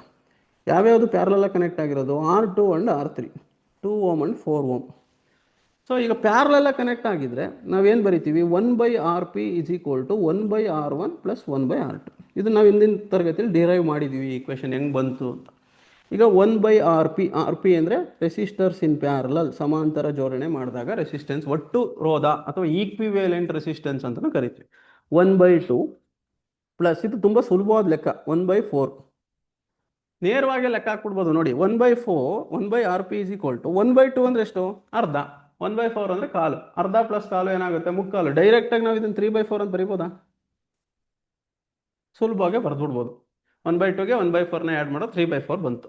ಈಗ ನಮಗೆ ಬೇಕಾಗಿರೋದೇನು, RP. ಇಲ್ಲಿರೋದು 1/RP. ಅವಾಗ ಏನು ಮಾಡ್ತೀನಿ, ರೆಸಿಪ್ರೋಕಲ್ ತಗೋತೀನಿ. ಅವಾಗ ಏನಾಯ್ತು, ರೆಸಿಪ್ರೋಕಲ್ ತಗೊಂಡ್ರೆ ದಿಸ್ ಬಿಕಮ್ 4/3, ಸರಿನಾ? ಹಂಗಾಗಿ ಈ ಎರಡೂ ರೆಸಿಸ್ಟರ್ ಸೇರಿ ನಮಗೆ ಬಂದಂಥ ಒಟ್ಟು ರೋಧ ಎಷ್ಟಪ್ಪ ಪ್ಯಾರಲಲ್ಗೆ ಅಂದರೆ 4/3. ಇಲ್ಲಿಗೆ ನಾವು ಲೆಕ್ಕ ಮುಗಿಲಿಲ್ಲ. ಈಗ ಮತ್ತೆ ನಾವು ಈ ಸರ್ಕ್ಯೂಟ್ನ ಹೊಸದಾಗಿ ಬರ್ಕೋತೀನಿ. ಮುಂಚೆ 2 ಓಮ್ ಇತ್ತು ಈ ಥರ ಸೀರೀಸ್ ಆಗಿ, R1 ಇದು. ಈಗ R2 ಮತ್ತು R3 ಸೇರಿ ನಮಗೆ ಒಂದು RP ಬಂದಿದೆ. ಅದೆಷ್ಟದು RP? ಇದನ್ನು ನಾವು ಈಗ ಸೀರೀಸಲ್ಲಿ ಕನೆಕ್ಟ್ ಮಾಡ್ತೀವಿ. This is 4/3 ohm, this is RP. ಈಗ ಇವೆರಡನ್ನು ಆ್ಯಡ್ ಮಾಡಿದ್ರೆ ನಮಗೆ ರೆಸಿಸ್ಟರ್ಸ್ ಇನ್ ಸೀರೀಸ್ ಆದರೆ ನಮಗೆ ತುಂಬ ಸುಲಭ. So RS is equal to R1 plus RP ಅಂತ ಬರುತ್ತೆ. ಸೊ ಏನಾಯಿತು, R1 is 2 ohm plus RP is 4/3 ohm. ಇಲ್ಲಿ ಬೇಡ, ಒಟ್ಟಿಗೆ ನಾವು ಕಾಮನ್ ತೆಗೆದು ಯೂನಿಟ್ ಒಟ್ಟಿಗೆ ಬರೆಯೋಣ. ಸೊ 2 ಪ್ಲಸ್ 4/3 ಏನಾಯಿತು, 2 ಪ್ಲಸ್, ಈಗ LCM 3 ಆಯಿತು. ಸೊ 3 2 6, 6 ಪ್ಲಸ್ 4 ಡಿವೈಡೆಡ್ ಬೈ 3 ಅಂದರೆ 10 divided by 3. So RS is equals 10/3 ohm. ಫ್ರಾಕ್ಷನಲ್ಲಿ ಇಡಿ, ಏನು ಸಮಸ್ಯೆ ಇಲ್ಲ. ಸೊ ಇದನ್ನು ನೀವು ಡಿವೈಡ್ ಮಾಡಿದ್ರೆ 3.3333 ಓಮ್ ಅಂತ ಬರುತ್ತೆ. ಸೊ ಒಟ್ಟು ರೋಧ, ಈ ಒಂದು ಸರ್ಕ್ಯೂಟಲ್ಲಿರೋಂಥ ಒಟ್ಟು ರೋಧ ಎಷ್ಟಪ್ಪ ಅಂತ ಅಂದರೆ ದಟ್ R ಈಕ್ವಲ್ಸ್ 10/3 ಓಮ್ಸ್ ಅಂತ ಗೊತ್ತಾಯಿತು. ಈ ಎಷ್ಟು ಮೂರೂ ರೆಸಿಸ್ಟರ್ಸ್ದು ಒಟ್ಟಿಗೆ ಈಕ್ವಿವೇಲೆಂಟ್ ಎಲ್ಲ ಸೇರಿದ್ರು ಒಟ್ಟು ಎಫೆಕ್ಟ್ ಏನಪ್ಪ ಇದು ಅಂತಂದರೆ 10/3 ಅಂದರೆ 3.333 ಓಮ್ ಬಂತು. ಈಗ ಇನ್ನೊಂದು ಪ್ರಶ್ನೆ ಕೇಳಿದ್ರು ಅವ್ರು, ಏನಂತ, ಕರೆಂಟ್ ಲೆಕ್ಕ ಹಾಕಿ ಅಂತ. ತುಂಬ ಸುಲಭ. ಈಗ ನಾವು ಓಮ್ಸ್ ಲಾ ಬಳಸ್ತೀವಿ. ಈಗ ಓಮ್ಸ್ ಲಾ ಏನು ಹೇಳುತ್ತೆ, V is equal to I into R ಅಂತ. ವೋಲ್ಟೇಜ್ ಅವರೇ ಕೊಟ್ಟಿದ್ರು ನೋಡಿ, ನಿಮ್ಗೆ ಅಲ್ಲಿ ಪ್ರಶ್ನೆಯಲ್ಲಿ ಕೊಟ್ಟಿರಲಿಲ್ಲ, ಬಟ್ ಚಿತ್ರ ನೋಡಿದ್ರೆ ಗೊತ್ತಾಗುತ್ತೆ. 10 ವೋಲ್ಟ್ ಅಂತ ಕೊಟ್ಟಿದ್ರು. ಈಗ ವೋಲ್ಟೇಜ್ 10 ವೋಲ್ಟ್ ಕೊಟ್ಟವ್ರೆ, ಕರೆಂಟ್ ನನಗೆ ಎಷ್ಟು ಅಂತ ಗೊತ್ತಿಲ್ಲ. ರೆಸಿಸ್ಟೆನ್ಸು ಈಗಿನ್ನೂ ಒಟ್ಟಿಗೆ ಬಂತಲ್ಲ, ಅದನ್ನು ತೊಗೋಬೇಕು. ಎಷ್ಟು ಬಂತದು ನಮಗೆ, 10/3 ಬಂತು. ಸೊ 10/3 ತೊಗೊಂಡೆ. ಈಗೇನಾಯಿತು ನೋಡಿ, 10 1 ಇಲ್ಲೇ ನಾವು ನ್ಯೂಮರೇಟ್ರಲ್ಲಿ ಇರೋದನ್ನು ಡೈರೆಕ್ಟಾಗಿ ಡಿವೈಡ್ ಮಾಡ್ಬೋದು. ಸೊ ಈ 3 ಈ ಕಡೆಗೆ ಹೋದ್ರೆ ಏನಾಯಿತು, ಸೊ 3 ಈಕ್ವಲ್ಸ್ I ಈಕ್ವಲ್ಸ್ 3. ಏನು 3 ಅಂದರೆ ಬರೆಯೋಂಗಿಲ್ಲ, 3 ಆಂಪಿಯರ್ ಅಂತ ಬರೀಬೇಕು. ಸೊ ಕರೆಂಟ್ ಎಷ್ಟು ಹರಿತಾ ಇದೆ ಈ ಸರ್ಕ್ಯೂಟಲ್ಲಿ ಅಂದರೆ 3 ಆಂಪಿಯರ್ಗಳಷ್ಟು ಕರೆಂಟ್ ಹರಿತಾ ಇದೆ. ನಾನು ಈಗ ಕೊಟ್ಟಿದ್ದ ಲೆಕ್ಕಕ್ಕೆ ಉತ್ತರ. ಸೊ ಇದು ಇಷ್ಟು ನಾವು ಹಿಂದಿನ ಕ್ಲಾಸಲ್ಲಿ ಚರ್ಚೆ ಮಾಡಿದ್ದು ಮತ್ತು ಹೋಮ್ವರ್ಕ್ ಕೊಟ್ಟಿದ್ದು. ಇನ್ನೇನಾದ್ರು ಪ್ರಶ್ನೆಗಳು ಇತ್ತು ಈ ಪಾಠಕ್ಕೆ ಸಂಬಂಧಪಟ್ಟಂಗಿದ್ರೆ ನೀವು ಇಟ್ಕೊಂಡಿರಿ. ಒಟ್ಟಿಗೆ ನಾನು ಮ್ಯಾಗ್ನೆಟಿಸಮ್ನ ನಾನು ಚರ್ಚೆ ಮಾಡ್ಬಿಡ್ತೀನಿ, ಏನೇನು ಡಿಸ್ಕಸ್ ಮಾಡಿದ್ವಿ ಅಂತ. ಅದಾದಮೇಲೆ ನೀವು ಒಟ್ಟಿಗೆ ಎರಡೂ ಸೇರಿ ಪ್ರಶ್ನೆಗಳನ್ನ ಕೇಳಿ. ಸೊ ಇದಾದಮೇಲೆ ನಾನು ಎರಡನೇ ಚಾಪ್ಟರ್ ಅದನ್ನೇ, ಅದೇ ಚಾಪ್ಟರ್ ಆ್ಯಕ್ಚುಲಿ ಕಂಟಿನ್ಯೂಷನ್. ಇದು ಎರಡು ಚಾಪ್ಟರ್ ಅಂತ ನಾನು ಹೇಳಲ್ಲ, ಯಾಕೆಂದರೆ ಎಲೆಕ್ಟ್ರಿಸಿಟಿ ಆ್ಯಂಡ್ ಮ್ಯಾಗ್ನೆಟಿಸಮ್ ಎರಡು ಬೇರೆ ಬೇರೆ ವರ್ಡ್ ಅಲ್ಲ. ಮ್ಯಾಗ್ನೆಟಿಸಮ್ ಅಂದರೆ ಕಾಂತೀಯತೆ, ವಿದ್ಯುತ್ ಶಕ್ತಿ ಮತ್ತು ಕಾಂತೀಯತೆ ಅಂತ ಏನು ಕರಿತೀವಿ, ಇವೆರಡನ್ನೂ ನಾವು ಬೇರೆ ಬೇರೆ ಓದೋದು ಕಷ್ಟ. ಯಾಕೆಂದರೆ ಎರಡಕ್ಕೂ ಒಂದಕ್ಕೊಂದಕ್ಕೆ ಸಂಬಂಧ ಇದೆ. ಇದರಿಂದ ಅದು, ಅದರಿಂದ ಇದು, ಒಂದಕ್ಕೊಂದಕ್ಕೆ ಸಂಬಂಧ ಇರೋದ್ರಿಂದ ನಾವು ಒಟ್ಟಾಗೆ ನೋಡ್ತೀವಿ. ಹಾಗಾಗಿ ಒಟ್ಟಿಗೆ ನಾವು ಡೌಟ್ ಕ್ಲಾರಿಫೈ ಮಾಡೋಣ. ಸೊ ಈ ಮ್ಯಾಗ್ನೆಟಿಸಮ್ ಪಾಠದಲ್ಲಿ ನಾನು ಏನೇನು ಚರ್ಚೆ ಮಾಡಿದ್ದೆ ಅಂತ ನಾನು ಮೊದಲು ನೋಡ್ತೀನಿ. ಈ ಮ್ಯಾಗ್ನೆಟಿಸಮ್ ಪಾಠ ಚರ್ಚೆ ಮಾಡೋದಕ್ಕಿಂತ ಮುಂಚೆ ನಾನು ಈ ಎಫೆಕ್ಟ್ಸ್ ಆಫ್ ಎಲೆಕ್ಟ್ರಿಕ್ ಕರೆಂಟ್ನ ಚರ್ಚೆ ಮಾಡಿದ್ದೆ. ಅಂದರೆ ವಿದ್ಯುತ್ ಪ್ರವಾಹದ ಪರಿಣಾಮಗಳು ಏನೇನು, ಎಫೆಕ್ಟ್ಸ್ ಆಫ್ ಎಲೆಕ್ಟ್ರಿಕ್ ಕರೆಂಟ್, ವಿದ್ಯುತ್ ಪ್ರವಾಹದ ಪರಿಣಾಮಗಳು. ಈ ಎಲೆಕ್ಟ್ರಿಕ್ ಕರೆಂಟಿಂದ ಒಂದಷ್ಟು ಎಫೆಕ್ಟ್ಸ್ ಆಗುತ್ತೆ. ಎಲೆಕ್ಟ್ರಿಕ್ ಕರೆಂಟಿಂದ ನಮಗೆ ಶಾಖ ಸಿಗುತ್ತೆ, ಈಟಿಂಗ್ ಎಫೆಕ್ಟ್ ಅಂತ ಕರಿತೀವಿ. ಅದಾದಮೇಲೆ ಎರಡನೇದು ಯಾವುದು, ಕೆಮಿಕಲ್ ಎಫೆಕ್ಟ್. ಎಲೆಕ್ಟ್ರಿಕ್ ಕರೆಂಟಿಂದ ಕೆಮಿಕಲ್ ರಿಯಾಕ್ಷನ್ಸ್ಗಳು ನಡೆಯುತ್ತೆ, ಅದನ್ನು ಕೆಮಿಕಲ್ ಎಫೆಕ್ಟ್ ಅಂತ ಕರಿತೀವಿ. ಈ ಎಲೆಕ್ಟ್ರಿಕ್ ಕರೆಂಟಿಂದ ಮ್ಯಾಗ್ನೆಟಿಕ್ ಎಫೆಕ್ಟು ಕೂಡ ಸಿಗುತ್ತೆ, ಅದನ್ನು ನಾವು magnetic effect of electric current ಕರಿತೀವಿ. ಮೂರೂ ಚರ್ಚೆ ಮಾಡಿದ್ವಿ. ಆದರೆ ಅದರಲ್ಲಿ ನಮಗೆ ಮೂರನೇದ್ರ ಮೇಲೆ ನಾವು ಹೆಚ್ಚು ಕಾನ್ಸಂಟ್ರೇಟ್ ಮಾಡಿದ್ವಿ. ಯಾವುದಾದ್ರು ಮೂರನೇ effect, magnetic effect of electric current ಅನ್ನೋ ಟಾಪಿಕ್ ಮೇಲೆ ನಾವು ಚರ್ಚೆ ಮಾಡಿದ್ವಿ. ಈ magnetic effect of electric current ಅಂದರೆ ಹೆಸರೇ ಹೇಳ್ತಿದೆ ನೋಡಿ, ಈ ಎಲೆಕ್ಟ್ರಿಕ್ ಕರೆಂಟಿಂದ ನಮಗೆ ಮ್ಯಾಗ್ನೆಟಿಕ್ ಫೀಲ್ಡ್ ಸಿಗುತ್ತೆ, ಮ್ಯಾಗ್ನೆಟಿಕ್ ಎಫೆಕ್ಟ್ ಸಿಗುತ್ತೆ ಅಂತ. ಇದನ್ನು ಫಸ್ಟ್ ಅಬ್ಸರ್ವ್ ಮಾಡಿದ್ದು, ಈ ಎಲೆಕ್ಟ್ರಿಕ್ ಕರೆಂಟಿಂದ ಮ್ಯಾಗ್ನೆಟಿಕ್ ಎಫೆಕ್ಟ್ ಅಬ್ಸರ್ವ್ ಮಾಡಿದ್ದು ಯಾರು ಅನ್ನೋದ್ರ ಬಗ್ಗೆ ಚರ್ಚೆ ಮಾಡಿದ್ವಿ. ಯಾರು? ಕ್ರಿಶ್ಚಿಯನ್ ಯಾನ್ಸ್ ಆಯ್ಸ್ಟ್ರೆಡ್ ಅನ್ನೋ ಒಬ್ಬ ವಿಜ್ಞಾನಿ ಇದನ್ನು ನಮಗೆ ತೋರಿಸ್ಕೊಟ್ಟಿದ್ದು. ಏನು, ಎಲೆಕ್ಟ್ರಿಕ್ ಕರೆಂಟ್, ಒಂದು ಕಂಡಕ್ಟ್ರಲ್ಲಿ ಎಲೆಕ್ಟ್ರಿಕ್ ಕರೆಂಟ್ ಇತ್ತು ಅಂದರೆ, ಹರಿತಾ ಇದ್ದರೆ, ವಿದ್ಯುತ್ ಪ್ರವಾಹ ಇತ್ತು ಅಂದರೆ ಅದ್ರ ಸುತ್ತ ಒಂದು ಮ್ಯಾಗ್ನೆಟಿಕ್ ಫೀಲ್ಡ್ ಇರುತ್ತೆ. ಸಿಂಪಲ್ ಆಗಿ ಹೇಳಬೇಕು ಅಂದರೆ, ಒಂದು ವೈರಲ್ಲಿ ಕರೆಂಟ್ ಹರಿತಿದೆ ಅಂತ ಅಂದರೆ ಅದು ಮ್ಯಾಗ್ನೆಟ್ ಥರ ಬಿಹೇವ್ ಮಾಡುತ್ತೆ. ಅದನ್ನು ನಾವು magnetic effect of electric current ಅಂತ ಕರಿತೀವಿ. ಅಂದರೆ ವಿದ್ಯುತ್ ಪ್ರವಾಹದ ಕಾಂತೀಯ ಪರಿಣಾಮ ಅಂತ ಕರಿತೀವಿ. ಇದ್ರ ಬಗ್ಗೆ ನಾವು ಚರ್ಚೆ ಮಾಡಿದ್ವಿ. ಇದ್ರ ಮೇಲೆ ನೆಕ್ಸ್ಟ್ ನಾವು ಈ ಮ್ಯಾಗ್ನೆಟಿಕ್ ಫೀಲ್ಡ್ ಅಂತ ನಾನು ಮಾತಾಡ್ತೀನಿ. ಏನು ಮ್ಯಾಗ್ನೆಟಿಕ್ ಫೀಲ್ಡ್ ಅಂದರೆ ಏನು ಅಂತ ಚರ್ಚೆ ಮಾಡಿದ್ವಿ. ಮ್ಯಾಗ್ನೆಟಿಕ್ ಫೀಲ್ಡ್ ಅಂದರೆ ನೀವು ಯಾವುದೇ ಒಂದು ವಸ್ತು, ಮ್ಯಾಗ್ನೆಟಿಕ್ ಫೀಲ್ಡ್ ಅಂದರೆ ಆ ವಸ್ತು ಸುತ್ತ ನೀವೊಂದು ಇನ್ವಿಸಿಬಲ್ ರೀಜನ್ ಇರುತ್ತೆ, ಕಣ್ಣಿಗೆ ಕಾಣ್ದಿರೋಂಥ ಅಗೋಚರವಾದ ಪ್ರದೇಶ. ಅಲ್ಲಿ ಏನು ನಿಮ್ಗೆ ಏನು ಕಾಣಲ್ಲ, ಅಲ್ಲಿ ಫೋರ್ಸ್ ಇದೆ ಅಂತ ಕಾಣಲ್ಲ, ಬಟ್ ಅಲ್ಲೊಂದು ಫೋರ್ಸ್ ಇರುತ್ತೆ. ಈಗ ನೀವು ಎರಡು ಮ್ಯಾಗ್ನೆಟ್ನ ಹತ್ರಕ್ಕೆ ತೊಗೊಂಬಂದ್ರೆ ಏನಾಗುತ್ತೆ, ಅಟ್ರಾಕ್ಟ್ ಆಗುತ್ತೆ. ಅಲ್ಲೊಂದು ಏನೋ ಒಂದು ಫೋರ್ಸನ್ನು ನಾವು ಫೀಲ್ ಮಾಡ್ಬೋದು, ಫೋರ್ಸ್ ನೋಡೋಕ್ಕಾಗಲ್ಲ. ಅಥವಾ ಲೈಕ್ ಪೋಲ್ಸ್ ನಾರ್ತ್ ಹತ್ರಕ್ಕೆ ಬಂದರೆ ನಮಗೆ ತಳ್ತಿರುತ್ತೆ ದೂರಕ್ಕೆ. ಅದನ್ನೇ ನಾವು ಮ್ಯಾಗ್ನೆಟಿಕ್ ಫೀಲ್ಡ್ ಅಂತ ಕರಿತೀವಿ. The magnetic field is a invisible region where we can detect the force of magnet. So ಅದನ್ನು ಮ್ಯಾಗ್ನೆಟಿಕ್ ಫೀಲ್ಡ್ ಅಂತ ಕರಿತೀವಿ. ಈ ಮ್ಯಾಗ್ನೆಟಿಕ್ ಫೀಲ್ಡನ್ನು ನಾವು ಮ್ಯಾಗ್ನೆಟಿಕ್ ಫೀಲ್ಡ್ ಲೈನ್ಸ್ ಮೂಲಕ ನಾವು ರೆಪ್ರೆಸೆಂಟ್ ಮಾಡ್ತೀವಿ ಅನ್ನೋದು ನಾನು ತೋರಿಸಿದ್ದೆ. ಆ ಮ್ಯಾಗ್ನೆಟಿಕ್ ಫೀಲ್ಡ್ ಆದಮೇಲೆ ನಾನು ಮ್ಯಾಗ್ನೆಟಿಕ್ ಫೀಲ್ಡ್ ಲೈನ್ಸ್ ಬಗ್ಗೆ ಚರ್ಚೆ ಮಾಡಿದ್ವಿ. ಕಾಂತೀಯ ಬಲರೇಖೆಗಳು ಅನ್ನೋದ್ರ ಬಗ್ಗೆ ಚರ್ಚೆ ಮಾಡಿದ್ವಿ. ಜೊತೆಗೆ ಅದರದ್ದು ಪ್ರಾಪರ್ಟಿಗಳನ್ನ ಚರ್ಚೆ ಮಾಡಿದ್ದೆ ನಾನು. ಏನು ಪ್ರಾಪರ್ಟೀಸು? ಯಾವುದೇ ಎರಡು ಮ್ಯಾಗ್ನೆಟಿಕ್ ಫೀಲ್ಡ್ ಲೈನ್ಸು ಯಾವಾಗಲೂ ಟಚ್ ಆಗಲ್ಲ. The magnetic field lines never intersect each other, ಒಂದು.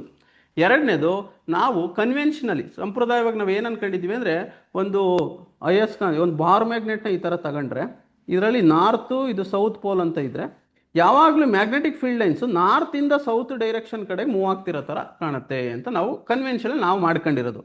ನಾರ್ತಿಂದ ಸೌತ್ಗೆ ಈ ಥರ ಕರ್ವ್ಡ್ ಲೈನ್ಸ್ ಥರ ಹೋಗುತ್ತೆ ಅಂತ. ಅದೇ ಥರ ಸೆಂಟ್ರಲ್ ಯಾವ ಥರ ಕಾಣುತ್ತೆ ನಮಗೆ ಅಂದರೆ, ಸೌತಿಂದ ನಾರ್ತಿಗೆ ಬರೋ ಥರ ಕಾಣುತ್ತೆ. ಇದು ಇನ್ನೊಂದು ಪ್ರಾಪರ್ಟಿ. ಅದು ಆ್ಯಕ್ಚುಲಿ ನಾರ್ತಿಂದಲೇ ಹೋಗೋದು, ಹಿಂಗೆ ಬರಬೇಕಾದ್ರೆ ನಮ್ಗೆ ಸೌತಿಂದ ಬಂದಂಗೆ ಕಾಣುತ್ತೆ. ಸೊ ಹಂಗಾಗಿ ಈ ಮೂರು ಪ್ರಾಪರ್ಟಿನ ನಾವು ಚರ್ಚೆ ಮಾಡಿದ್ವಿ. ಇದಾದ ನಂತರ right hand thumb rule, Maxwell's right hand thumb ರೂಲನ್ನು ನಾವು ಚರ್ಚೆ ಮಾಡಿದ್ವಿ. ಅಂದರೆ ಯಾವುದೋ ಒಂದು ಕಂಡಕ್ಟ್ರಲ್ಲಿ ವಿದ್ಯುತ್ ಹರಿತಾ ಇದೆ ಅಂದರೆ ಅದ್ರ ಸುತ್ತ ಮ್ಯಾಗ್ನೆಟಿಕ್ ಫೀಲ್ಡ್ ಇದೆ ಅಂತ ಕ್ರಿಶ್ಚಿಯನ್ ಯಾನ್ಸ್ ಆಯ್ಸ್ಟೆಡ್ ನಮಗೆ ತೋರಿಸ್ಕೊಟ್ರಲ್ವಾ. ಈಗ ಒಂದು ವೈರಲ್ಲಿ ಕರೆಂಟ್ ಹರಿತಿದೆ ಅಂದರೆ ಸುತ್ತ ಮ್ಯಾಗ್ನೆಟಿಕ್ ಫೀಲ್ಡ್ ಯಾವ ಡೈರೆಕ್ಷನಲ್ಲಿದೆ, ಆ್ಯಂಟಿ ಕ್ಲಾಕ್ ವೈಸ್ ಇದೆಯೋ, ಕ್ಲಾಕ್ ವೈಸ್ ಇದೆಯೋ ಅನ್ನೋದನ್ನು ನಾವು ರೈಟ್ ಹ್ಯಾಂಡ್ ಥಂಬ್ ರೂಲ್ ಮೂಲಕ ನಾವು ಅರ್ಥ ಮಾಡ್ಕೋಬೋದು ಅಂತ ನಾನು ತೋರಿಸ್ಕೊಟ್ಟಿದ್ದೆ. ಹೆಂಗೆ? ರೈಟ್ ಹ್ಯಾಂಡನ್ನ ನಾವು ಇಟ್ಕೊಂಡ್ರೆ ತಂಬು, ನಮ್ದು ಹೆಬ್ಬೆರಳು ಏನಿರುತ್ತೆ, ಈ ಹೆಬ್ಬೆರಳು ಕರೆಂಟ್ ಡೈರೆಕ್ಷನ್ನ ತೋರಿಸಿದ್ರೆ, ಕರ್ಲ್ಡ್ ಫಿಂಗರ್ಸ್ ಏನನ್ನು ತೋರಿಸುತ್ತೆ ಅಂದರೆ ಅದು direction of the magnetic field ತೋರಿಸಿದೆ, ಚರ್ಚೆ ಮಾಡಿದ್ವಿ. ಅದಾದ ನಂತರ ನಾವು applications of magnetic effect of electric current ಬಗ್ಗೆ ಚರ್ಚೆ ಮಾಡಿದ್ವಿ. ಇದರಲ್ಲಿ ಮುಖ್ಯವಾಗಿ ನಾನು ಎರಡು ಅಪ್ಲಿಕೇಶನ್ ಚರ್ಚೆ ಮಾಡಿದೆ. ಒಂದು ಸೋಲೆನಾಯ್ಡ್, ಅಂದರೆ ಎಲೆಕ್ಟ್ರೋಮ್ಯಾಗ್ನೆಟಲ್ಲಿ ಬಳಸೋ ಅಂಥದ್ದು. ಸೊ ಇನ್ನೊಂದು ಎಲೆಕ್ಟ್ರಿಕ್ ಮೋಟಾರ್, ವಿದ್ಯುತ್ ಮೋಟಾರ್ ಬಗ್ಗೆ ಚರ್ಚೆ ಮಾಡಿದ್ವಿ. ಈ ಮೋಟಾರ್ ಅಂದರೆ ಏನು? ಈ motor is A device which converts electrical energy into mechanical energy. ಉದಾಹರಣೆಗೆ ಫ್ಯಾನ್, ನಾವು ಎಲೆಕ್ಟ್ರಿಕ್ ಕರೆಂಟ್ ಸಪ್ಲೈ ಮಾಡಿದ್ರೆ ಅದೇನು ಮಾಡುತ್ತೆ, ಮೆಕ್ಯಾನಿಕಲ್ ಎನರ್ಜಿ ತಿರುಗುತ್ತದೆ, ಯಾಂತ್ರಿಕ ಶಕ್ತಿಯಾಗಿ ಕನ್ವರ್ಟ್ ಆಗಿ ಚಲನ ಶಕ್ತಿಯಾಗಿ ಬದಲಾಗುತ್ತೆ. ಸೊ ಅದನ್ನು ಮೋಟ್ರು. ಈ ಮೋಟ್ರಲ್ಲಿ ನಾವು ಡೈರೆಕ್ಷನ್ ಆಫ್ ದಿ ಮೋಷನ್ ಕಂಡುಹಿಡಿಯೋಕ್ಕೆ ನಾವು ಒಂದು ಥಂಬ್ ರೂಲ್ನ ಬಳಸ್ತೀವಿ. ಯಾವುದಪ್ಪ ಅಂದರೆ Fleming left hand rule. Fleming's left hand ರೂಲ್ನ ಬಳಸ್ತೀವಿ. ಈ ಫ್ಲೆಮಿಂಗ್ಸ್ ಲೆಫ್ಟ್ ಹ್ಯಾಂಡ್ ರೂಲನ್ನು ನಾವಿಲ್ಲಿ ಚರ್ಚೆ ಮಾಡಿದ್ವಿ. ನೀವು ಎಡಗೈ 3 ಬೆರಳುಗಳನ್ನ ಇಟ್ಕೊಂಡ್ರೆ ಸೊ ನಿಮ್ಮ ಹೆಬ್ಬೆರಳು ಏನನ್ನು ತೋರಿಸುತ್ತೆ, ನಿಮ್ಮ ತೋರು ಬೆರಳು ಅಂದರೆ 4 ಫಿಂಗರ್ ಏನನ್ನು ತೋರಿಸುತ್ತೆ, ಮಿಡಲ್ ಫಿಂಗರ್ ಏನು ತೋರಿಸುತ್ತೆ ಅಂತ ನಾವು ಹಿಂದಿನ ತರಗತಿಯಲ್ಲಿ ಚರ್ಚೆ ಮಾಡಿದ್ವಿ. ಏನು ಮಿಡಲ್ ಫಿಂಗರ್ಸು ನಮಗೆ ಡೈರೆಕ್ಷನ್ ಆಫ್ ದಿ ಕರೆಂಟನ್ನು ತೋರಿಸಿದ್ರೆ 4 ಫಿಂಗರು ಮ್ಯಾಗ್ನೆಟಿಕ್ ಫೀಲ್ಡ್ ಡೈರೆಕ್ಷನ್ ತೋರಿಸುತ್ತೆ, ತಂಬು ನಮಗೆ ಮೋಷನ್ ಆಫ್ ದಿ ಕಂಡಕ್ಟರ್ನ ತೋರಿಸುತ್ತೆ ಅಂತ ನಾವು ಹೇಳಿದ್ವಿ. ಇದೇ ಥರ ಇದಕ್ಕೆ ವಿರುದ್ಧವಾಗಿರೋ ಅಂಥ ಮ್ಯಾಗ್ನೆಟಿಕ್ ಎಫೆಕ್ಟ್ ಆಫ್ ಎಲೆಕ್ಟ್ರಿಕ್ ಕರೆಂಟ್ಗೆ ವಿರುದ್ಧವಾಗಿರೋ ಅಂಥ ಒಂದು ಪ್ರಕ್ರಿಯೆ ಯಾವುದಪ್ಪ ಅಂದರೆ ಎಲೆಕ್ಟ್ರೋಮ್ಯಾಗ್ನೆಟಿಕ್ ಇಂಡಕ್ಷನ್.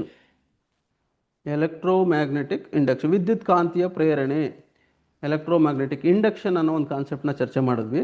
ಇದನ್ನು ನಮಗೆ ಎಕ್ಸ್ಪೆರಿಮೆಂಟ್ ಮೂಲಕ ತೋರಿಸ್ಕೊಟ್ಟಿದ್ದು ಯಾರಪ್ಪ ಅಂದರೆ ಮೈಕಲ್ ಫ್ಯಾರಡೆ. ಈ ಫ್ಯಾರಡೆ ಎಕ್ಸ್ಪೆರಿಮೆಂಟ್ ಮೂಲಕ ನಾವು ಎಲೆಕ್ಟ್ರೋಮ್ಯಾಗ್ನೆಟಿಕ್ ಇಂಡಕ್ಷನ್ ಅಂದ್ರೆ ಉಲ್ಟಾ, ಹಿಂದ್ಗಡೆ ಮ್ಯಾಗ್ನೆಟಿಕ್ ಎಫೆಕ್ಟ್ ಆಫ್ ಎಲೆಕ್ಟ್ರಿಕ್ ಕರೆಂಟಲ್ಲಿ ಎಲೆಕ್ಟ್ರಿಕ್ ಕರೆಂಟಿಂದ ಮ್ಯಾಗ್ನೆಟಿಕ್ ಫೀಲ್ಡ್ ಬಂದರೆ ಇಲ್ಲಿ ಮ್ಯಾಗ್ನೆಟಿಕ್ ಫೀಲ್ಡಿಂದ ನಮಗೆ ಎಲೆಕ್ಟ್ರಿಕ್ ಕರೆಂಟ್ ಬರುತ್ತೆ.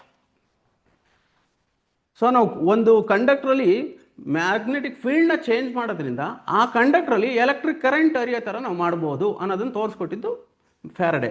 ಈ ಕಾನ್ಸೆಪ್ಟ್ ಮೇಲೆ, ಈ ಎಲೆಕ್ಟ್ರೋಮ್ಯಾಗ್ನೆಟಿಕ್ ಇಂಡಕ್ಷನ್ ಪ್ರಿನ್ಸಿಪಲ್ ಮೇಲೆ ವರ್ಕ್ ಮಾಡೋ ಅಂಥ ಒಂದು ಡಿವೈಸ್ ಯಾವುದಪ್ಪ ಅಂದರೆ ಡೈನಮೋ. ಇದನ್ನು ನಾವು ಜನರೇಟರ್ ಅಂತಲೂ ಕರಿತೀವಿ.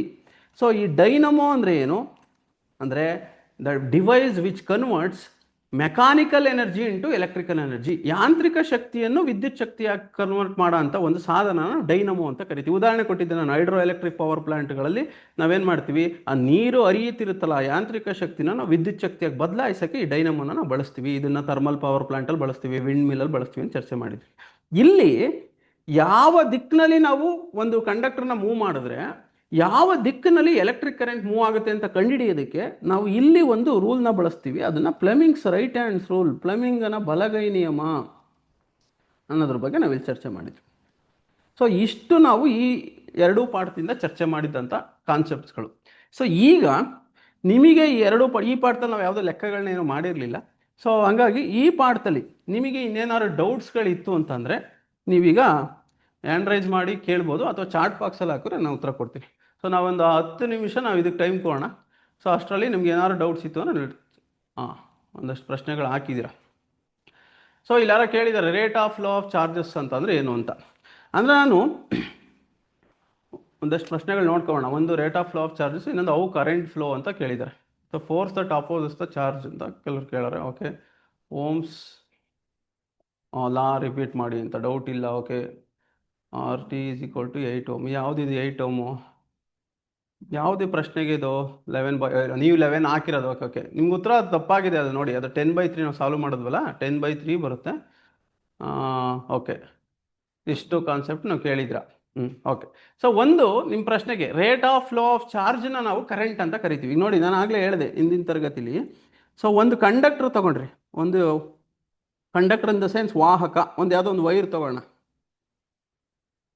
ಈಗ ವೈರಲ್ಲಿ ವಿದ್ಯುತ್ ಹರಿತಾ ಇದೆ ಅಂತ ಅಂದ್ರೆ ಅರ್ಥ ಏನು ಅಂದರೆ, ಈಗ ನೀವು ವೈರ್ಗೆ ನೀವು ಎಲೆಕ್ಟ್ರಿಕ್ ಸಪ್ಲೈ ಕನೆಕ್ಟ್ ಮಾಡಿಲ್ಲ ಅಂತಂದ್ರೂ ಕೂಡ ಅದರೊಳಗಡೆ ಎಲೆಕ್ಟ್ರಾನ್ಸ್ ಇರುತ್ತೆ, ಎಲೆಕ್ಟ್ರಾನ್ಸ್ ಮೂವ್ ಆಗ್ತಿರುತ್ತೆ. ಅದರಲ್ಲಿ ನಾವು ಎಲೆಕ್ಟ್ರಿಕ್ ಕರೆಂಟ್ ಹರಿತಿದೆ ಅಂತ ನಾವು ಹೇಳಲ್ಲ. Net current 0. ನನ್ನ ಕೈಯಲ್ಲಿ ಒಂದು ಕಾಪರ್ ವೈರ್ ಇಟ್ಕೊಂಡು ಇದರೊಳಗಡೆ ಎಲೆಕ್ಟ್ರಾನ್ಸ್ಗಳು ಮೂವ್ ಆಗ್ತಿದೆಯಾ ಅಂದರೆ ಮೂವ್ ಆಗ್ತಿದೆ. ಬಟ್ ಅಲ್ಲಿ ಎಲೆಕ್ಟ್ರಿಕ್ ಕರೆಂಟ್ ಇದೆಯಾ ನಮಗೆ ನೆಟ್ ಕರೆಂಟ್ ಅಂದರೆ ಇರಲ್ಲ. ಯಾಕೆ ಅಂದರೆ ಈ ಎಲೆಕ್ಟ್ರಾನ್ಸ್ಗಳು ಹೆಂಗೆ ಬೇಕಂಗೆ ಮೂವ್ ಆಗ್ತಿರುತ್ತೆ. ರ್ಯಾಂಡಮ್ ಮೂವ್ಮೆಂಟ್ ಆಫ್ ಎಲೆಕ್ಟ್ರಾನ್ಸ್ ಅಂತ ಕರಿತೀವಿ. ಆದ್ದರಿಂದ ನಮಗೇನು ಉಪಯೋಗ ಇಲ್ಲ. ಆದರೆ ಅಂದರೆ ಉಪಯೋಗ ಇಲ್ಲ ಅಂತಂದರೆ ಮೀನ್ಸ್ ಎಲೆಕ್ಟ್ರಿಕ್ ಕರೆಂಟ್ ಉಪಯೋಗ ಇಲ್ಲ, ಕೆಮಿಕಲ್ ರಿಯಾಕ್ಷನಲ್ಲಿ ನಮಗೆ ಅದು ಉಪಯೋಗ ಆಗುತ್ತೆ. ಸೊ ಈ ರ್ಯಾಂಡಮ್ ಮೂಮೆಂಟ್ನ ನಾವು ಒಂದು ನಿರ್ದಿಷ್ಟ ದಿಕ್ಕಿನಲ್ಲಿ ಎಲೆಕ್ಟ್ರಾನ್ಸ್ಗಳು ಮೂವ್ ಆಗೋ ಥರ ಮಾಡಿದ್ರೆ, ಎಲೆಕ್ಟ್ರಾನ್ಸ್ಗಳು ಒಂದು ನಿರ್ದಿಷ್ಟ ದಿಕ್ಕಲ್ಲಿ ಮೂವ್ ಆಗೋ ಥರ ಮಾಡಿದ್ರೆ ಅದನ್ನು ನಾವು ಎಲೆಕ್ಟ್ರಿಕ್ ಕರೆಂಟ್ ಅಂತ ಕರಿತೀವಿ. ನಾನು ಹಿಂದಿನ ತರಗತಿಯಲ್ಲಿ ಹೇಳಿದ್ದೆ ಏನಂತ, ಒಂದು ಎಲೆಕ್ಟ್ರಾನ್ಗೆ 1.6 × 10⁻⁻19 ಕೂಲಂಬ್ ಅಷ್ಟು ಚಾರ್ಜ್ ಇರುತ್ತೆ. ಚಾರ್ಜ್ ಅಂದರೆ ಅದೊಂದು ಫೋರ್ಸ್ ಇರುತ್ತೆ, ಅದಕ್ಕೊಂದು ಕೆಪಾಸಿಟಿ ಇರುತ್ತೆ. ಇಷ್ಟು ಒಂದು ಎಲೆಕ್ಟ್ರಾನ್ಗೆ ಇಷ್ಟಿತ್ತು ಅಂತಂದರೆ ಒಂದು ಕೂಲಂಬ್ ಆಫ್ ಎಲೆಕ್ಟ್ರಾನ್ ಆಗೋಕ್ಕೆ ಎಷ್ಟು ಎಲೆಕ್ಟ್ರಾನ್ಸ್ಗಳು, ತುಂಬ ಎಲೆಕ್ಟ್ರಾನ್ಸ್ ಬೇಕು. ಅದನ್ನು ನಾವು ಲೆಕ್ಕ ಹಾಕ್ಬೋದು ನಾವು ಅದನ್ನು ಹೆಂಗೆ ಅಂತ. ಸೊ ಈಗ ನಾನು ಕರೆಂಟ್ ಅಂದರೆ ಏನಂತ ಹೇಳಿದೆ, rate of flow of charges. ಅಂದರೆ ಈ ರೇಟ್ ಅಂತ ಪದ ಬಳಸಿದ ತಕ್ಷಣ ನಾವು ಏನು ಬಳಸ್ತೀವಿ ಅಂದರೆ ಡಿನಾಮಿನೇಟರ್ ಟೈಮ್ ಅಂತ ಬಳಸ್ತೀವಿ. ಅಂದರೆ ಒಂದು ನಿರ್ದಿಷ್ಟ ಸಮಯಕ್ಕೆ, ಈಗ ನೋಡಿ ಇಲ್ಲಿ ಇದೊಂದು ಕಂಡಕ್ಟರ್ ನಾನು ಕಟ್ ಮಾಡಿದ್ದೀನಿ, ಇದನ್ನ ಇದು ಕ್ರಾಸ್ ಸೆಕ್ಷನಲ್ ಏರಿಯಾ, ಅಡ್ಡ ಕೊಯ್ತ ಅಂತ ಕನ್ನಡದಲ್ಲಿ ಕರಿತೀರ. ಈಗ ಇಲ್ಲಿಗೆ ಒಂದಷ್ಟು ಎಲೆಕ್ಟ್ರಾನ್ಸ್ ಎಂಟರ್ ಆಯಿತು ಅಂದರೆ 1 ಸೆಕೆಂಡಲ್ಲಿ, ಉದಾಹರಣೆಗೆ ನಾನು ಹೇಳ್ತೀನಿ ನೋಡಿ, 1 ಸೆಕೆಂಡಲ್ಲಿ ಈ ಕ್ರಾಸ್ ಸೆಕ್ಷನ್ ಮೂಲಕ 1 ಕೂಲಂಬ್ ಆಫ್ ಚಾರ್ಜು ಮೂವ್ ಆಯಿತು ಅಂತ ಅಂದರೆ ನಿಮ್ಗೆ ಎಷ್ಟು ಆಂಪಿಯರ್ ಬರುತ್ತೆ? 1 ಆಂಪಿಯರ್ ಅಷ್ಟು ಕರೆಂಟ್ ಹರಿದಿದೆ ಅಂತ ಅರ್ಥ. ಸರಿನಾ? ಇದನ್ನ ನಾವು rate of flow of charges ಅಂತ. ಸೊ ಅಂದರೆ ಒಂದು ನಿರ್ದಿಷ್ಟ ಸಮಯದಲ್ಲಿ ಎಷ್ಟು ಚಾರ್ಜ್ಗಳು ಮೂವ್ ಆಯಿತು. ಒಂದು ಕೂಲಮ್ ಚಾರ್ಜ್ ಆಗಬೇಕು ಅಂದರೆ ನಿಮಗೆ ಸುಮಾರು ಎಲೆಕ್ಟ್ರಾನ್ಸ್ಗಳು ಬೇಕು. 6 × 10⁻18 ಎಲೆಕ್ಟ್ರಾನ್ಸ್ ಅಂತ ಕರೀತಾರೆ. ಅಷ್ಟು ಎಲೆಕ್ಟ್ರಾನ್ಸ್ಗಳು ಬೇಕು. ಸೊ ಇದನ್ನ ನಾವು rate of flow of charge ಅಂತ. ಯಾರೋ ಇನ್ನೊಂದು ಪ್ರಶ್ನೆ ಕೇಳೋರು, ಹೆಂಗೆ ಕರೆಂಟ್ ಫ್ಲೋ ಆಗುತ್ತೆ? ಇಲ್ಲಿ ಕರೆಂಟ್ ಫ್ಲೋ ಅನ್ನೋದ್ರ ಅರ್ಥ ಏನು ಅಂದರೆ ಎಲೆಕ್ಟ್ರಾನ್ಸ್ಗಳೇ ಮೂವ್ ಆಗೋದು. ಒಂದು ಆಟಮಿಂದ ಇನ್ನೊಂದು ಆಟಮ್ಗೆ, ಇನ್ನೊಂದು ಆಟಮಿಂದ ಇನ್ನೊಂದು ಆಟಮ್ಗೆ ಎಲೆಕ್ಟ್ರಾನ್ಸ್ಗಳು ಏನು ಮೂವ್ ಆಗುತ್ತೆ ಅದನ್ನೇ ನಾವು ಫ್ಲೋ ಆಫ್ ಕರೆಂಟ್ ಅಂತ ಕರೆಯೋದು. ಈ ಎಲೆಕ್ಟ್ರಾನ್ಸ್ಗಳು ಮೂವ್ ಆಗಬೇಕು, ಒಂದೇ ದಿಕ್ಕಿನಲ್ಲಿ ಮೂವ್ ಆಗಬೇಕು ಅಂತಂದರೆ ನಾವೇನು ಮಾಡಬೇಕು? ಪೊಟೆನ್ಷಿಯಲ್ ಡಿಫ್ರೆನ್ಸ್ನ ಕ್ರಿಯೇಟ್ ಮಾಡಬೇಕು. ಅಂದರೆ ಒಂದು ಕಡೆ ಎಲೆಕ್ಟ್ರಾನ್ ರಿಚ್ನೆಸ್ ಇರಬೇಕು, ಇನ್ನೊಂದು ಕಡೆ ಎಲೆಕ್ಟ್ರಾನ್ ಡಿಫಿಷಿಯನ್ಸಿ ಇರಬೇಕು. ಅವಾಗ ಏನಾಗುತ್ತೆ? ಎಲೆಕ್ಟ್ರಾನ್ನ ಒಂದು ದಿಕ್ಕಿನಲ್ಲಿ ತಳ್ಳುತ್ತದೆ. ಇದಕ್ಕೆ ನಾವು ಸುಮಾರು ಡಿವೈಸ್ಗಳನ್ನ ಬಳಸ್ತೀವಿ. ಉದಾಹರಣೆಗೆ ಬ್ಯಾಟ್ರಿ ಬಳಸ್ತೀವಿ. ಈ ಬ್ಯಾಟ್ರಿಲಿ ಏನಾಗುತ್ತೆ? ಕೆಮಿಕಲ್ ಎನರ್ಜಿ ಎಲೆಕ್ಟ್ರಿಕಲ್ ಎನರ್ಜಿಯಾಗಿ ಕನ್ವರ್ಟ್ ಆಗುತ್ತೆ. ಸೊ ಈ ಕೆಮಿಕಲ್ ಎನರ್ಜಿಯಿಂದ ಏನಾಗುತ್ತೆ? ಈ ನೆಗೆಟಿವ್ ಟರ್ಮಿನಲ್ ಆಫ್ ದಿ ಬ್ಯಾಟ್ರಿಲಿ ಒಂದಷ್ಟು ಎಲೆಕ್ಟ್ರಾನ್ಸ್ಗಳು ಅಕ್ಯುಮುಲೇಟ್ ಆಗುತ್ತೆ. ಎಲೆಕ್ಟ್ರಾನ್ಸ್ ರಿಚ್ ಇರುತ್ತೆ. ಅದು ಪಾಸಿಟಿವ್ ಟರ್ಮಿನಲ್ ಎಲೆಕ್ಟ್ರಾನ್ ಡಿಫಿಷಿಯನ್ಸಿ ಇರುತ್ತೆ. ಅವಾಗ ಏನಾಗುತ್ತೆ? ನೆಗೆಟಿವ್ ಟರ್ಮಿನಲಿಂದ ಪಾಸಿಟಿವ್ ಟರ್ಮಿನಲ್ಗೆ ಎಲೆಕ್ಟ್ರಾನ್ಸ್ಗಳು ಮೂವ್ ಆಗುತ್ತೆ. ಆದರೆ ನಾವು ಸರ್ಕ್ಯೂಟಲ್ಲಿ ಬರಿಬೇಕಾದ್ರೆ ಏನಂತ ಬರಿತೀವಿ? ಪಾಸಿಟಿವ್ ಟರ್ಮಿನಲಿಂದ ನೆಗೆಟಿವ್ ಟರ್ಮಿನಲ್ ಅಂತ ಬರಿತೀವಿ. ಯಾಕೆಂದ್ರೆ ಅದು ಕನ್ವೆನ್ಷನ್. ಎಲೆಕ್ಟ್ರಾನ್ಸ್ ಡಿಸ್ಕವರ್ ಹಾಕಿದ ಮುಂಚೆ ನಾವು ಆ ಥರ ಅಭ್ಯಾಸ ಮಾಡಿದ್ರಿಂದ ಸೊ ನಾವು ಅದನ್ನು ಹಂಗೆ ಕಂಟಿನ್ಯೂ ಮಾಡಿದ್ದೀವಿ. ಬಟ್ ಆಕ್ಚುಯಲ್ ಆಗಿ ನೆಗೆಟಿವ್ ಟರ್ಮಿನಲಿಂದ ಪಾಸಿಟಿವ್ ಟರ್ಮಿನಲ್ಗೆ ಎಲೆಕ್ಟ್ರಾನ್ಸ್ಗಳು ಮೂವ್ ಆಗೋದು, ಎಲೆಕ್ಟ್ರಿಕ್ ಕರೆಂಟ್ ಫ್ಲೋ ಆಗೋದು. ಸೊ ಇಲ್ಲಿ ನಿಮ್ಮ ಡೌಟ್ ಕ್ಲಿಯರ್ ಆಯಿತು ಅಂತ ಅನ್ಕೋತೀನಿ. ಏನಾದ್ರು ಇದ್ದರೆ ಮತ್ತೆ ನೀವು ಕೇಳಿ. ಇದಾದಮೇಲೆ ಇನ್ಯಾವುದಾದ್ರು ಪ್ರಶ್ನೆಗಳಿದೆ? ಓಮ್ಸ್ ಲಾ ರಿಪೀಟ್ ಮಾಡಿ ಎಂದವರೆ ಮಾಡೋಣ. ಓಕೆ, ಜೌಲ್ಸ್ ಲಾನ ರಿಪೀಟ್ ಮಾಡಿ. ಜೌಲ್ಸ್ ಲಾನ ಆ್ಯಕ್ಚುಲಿ ಇಲ್ಲಿ ಇನ್ಕ್ಲೂಡ್ ಮಾಡಿಲ್ಲ, ಬಟ್ ಒಂದ್ಸತಿ ನಾನು ಹೇಳ್ತೀನಿ. Sir how does electric charges flow in magnets ಅಂತ ಕೇಳಿದ್ರು. ಸೊ ಮ್ಯಾಗ್ನೆಟ್ಸ್ ಅಂದರೂ ಕೂಡ ಅದು ಒಂದು ವಸ್ತುನೇ ಅಲ್ವಾ? ಸೊ ಮ್ಯಾಗ್ನೆಟ್ ಅಂದರೆ ಅದು ಕೂಡ ಇರುತ್ತೆ ಮ್ಯಾಟರ್. ಅದರೊಳಗಡೆನೂ ಆಟಮ್ಸ್ ಇರುತ್ತೆ, ಅದರೊಳಗಡೆನೂ ಎಲೆಕ್ಟ್ರಾನ್ಸ್ ಇರುತ್ತೆ. ಸೊ ಎಲೆಕ್ಟ್ರಾನ್ಸ್ ಮೂವ್ ಆಗ್ತಿದೆ ಅಂದರೆ ಚಾರ್ಜು ಮೂವ್ ಆಗ್ತಿದೆ ಅಂತ. ಸೊ ಅದು ನಿಮ್ಮ ಪ್ರಶ್ನೆ. ಇನ್ನು 2 ಲಾಗಳನ್ನ ನಾವು ಇನ್ನೊಂದ್ಸತಿ ರಿವೈಸ್ ಮಾಡ್ತೀನಿ, ಓಮ್ಸ್ ಲಾ ಮತ್ತು ಜೌಲ್ಸ್ ಲಾ. ರೈಟ್ ಹ್ಯಾಂಡ್ ಥಂಬ್ ರೂಲ್ ಮತ್ತು ಲೆಫ್ಟ್ ಹ್ಯಾಂಡ್ ಥಂಬ್ ರೂಲ್. ಇಲ್ಲ, ರೈಟ್ ಹ್ಯಾಂಡ್ ಥಂಬ್ ರೂಲ್ ಅಂತ ಇರೋದು. ಇನ್ನು ನಿಮಗೆ ರೈಟ್ ಹ್ಯಾಂಡ್ ಲೆಫ್ಟ್ ಹ್ಯಾಂಡ್ ಅಂತ ಬಂದಾಗ ಬರೋದು ಯಾವುದು? Fleming right hand rule and Fleming left hand rule. ಅದನ್ನು ಒಂದೊಂದ್ಸತಿ ಕೇಳ್ತೀನಿ. ಸೊ ಕನ್ನಡದಲ್ಲಿ ಪಾಠ ಇರಲ್ಲ ಅಂತ ಕೇಳಿದ್ರೆ ಸುಮಾರು ಪದಗಳನ್ನ ನಾವು ಕನ್ನಡದಲ್ಲೇ ಬಳಸ್ತಿರೋದು.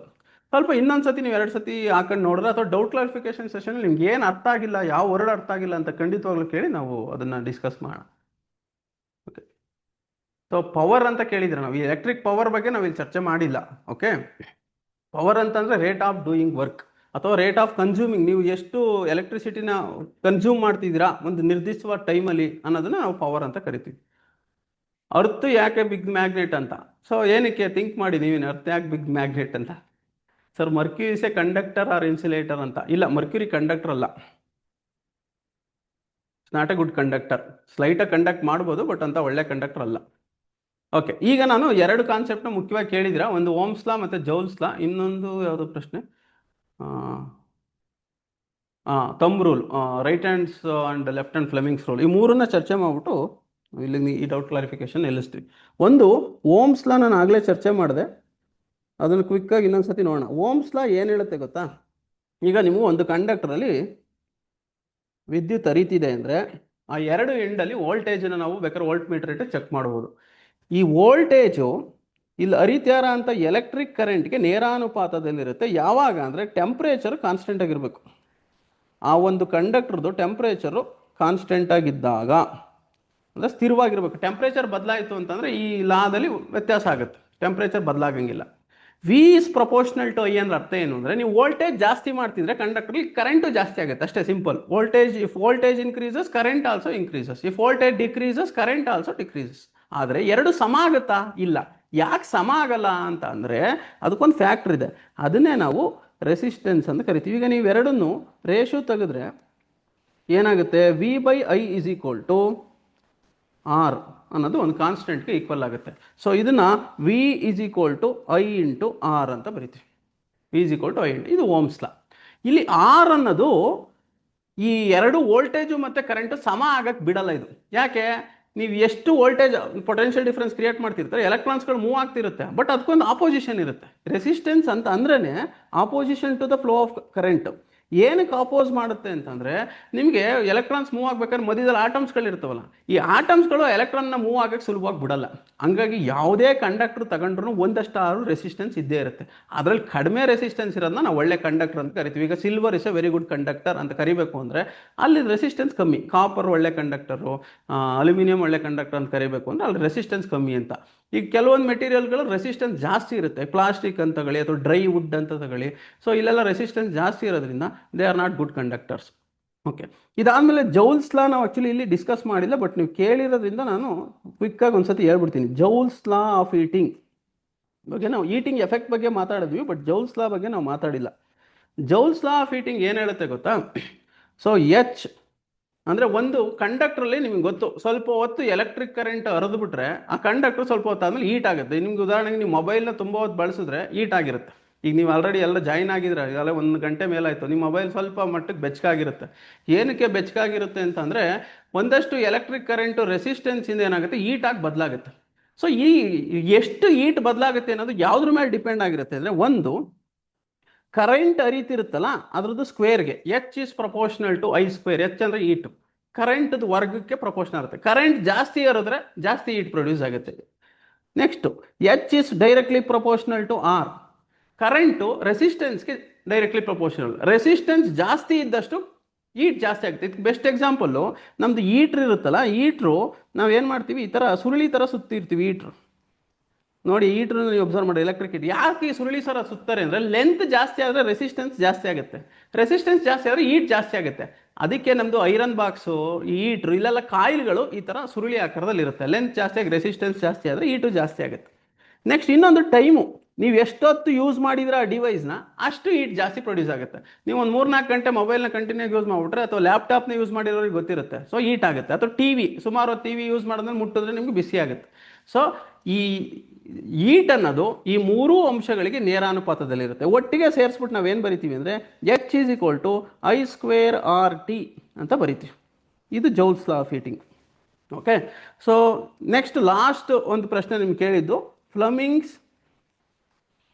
ಇಲ್ಲಿಗೆ ನಾವು ನಿಲ್ಲಿಸ್ತೀವಿ. ಫ್ಲಮಿಂಗ್ಸ್ ಲೆಫ್ಟ್ ಹ್ಯಾಂಡ್ ರೂಲ್ ಮತ್ತು ರೈಟ್ ಹ್ಯಾಂಡ್ ರೂಲ್ ಇದನ್ನು ಡಿಸ್ಕಸ್ ಮಾಡಿಬಿಟ್ಟು ಈ ಕ್ಲಾಸ್ನ ಇಲ್ಲಿಗೆ ನಿಲ್ಲಿಸೋಣ. Doubt clarification. ನೆಕ್ಸ್ಟ್ ಮ್ಯಾಥ್ಸಲ್ಲಿರೋ ಡೌಟನ್ನು ನಿಮಗೆ ಧನಲಕ್ಷ್ಮಿ ಮೇಡಮ್ ಮತ್ತು ದೇವಮಣಿ ಮೇಡಮ್ ಕ್ಲಿಯರ್ ಮಾಡ್ತಾರೆ. ಫ್ಲಮಿಂಗ್ಸ್ ಒಟ್ಟಿಗೆ ಹೇಳ್ಕೊಟ್ಬಿಡ್ತೀನಿ ನಾನು. Fleming's left hand rule and Fleming's right hand rule.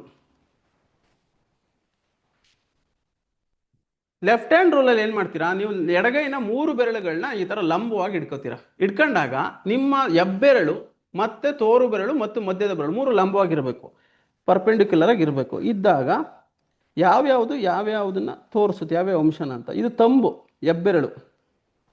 ಹೆಬ್ಬೆರಳು ಏನನ್ನ ತೋರಿಸುತ್ತೆ ಅನ್ನೋದನ್ನ ಆಮೇಲೆ ಬರೀತೀನಿ ನಾನು.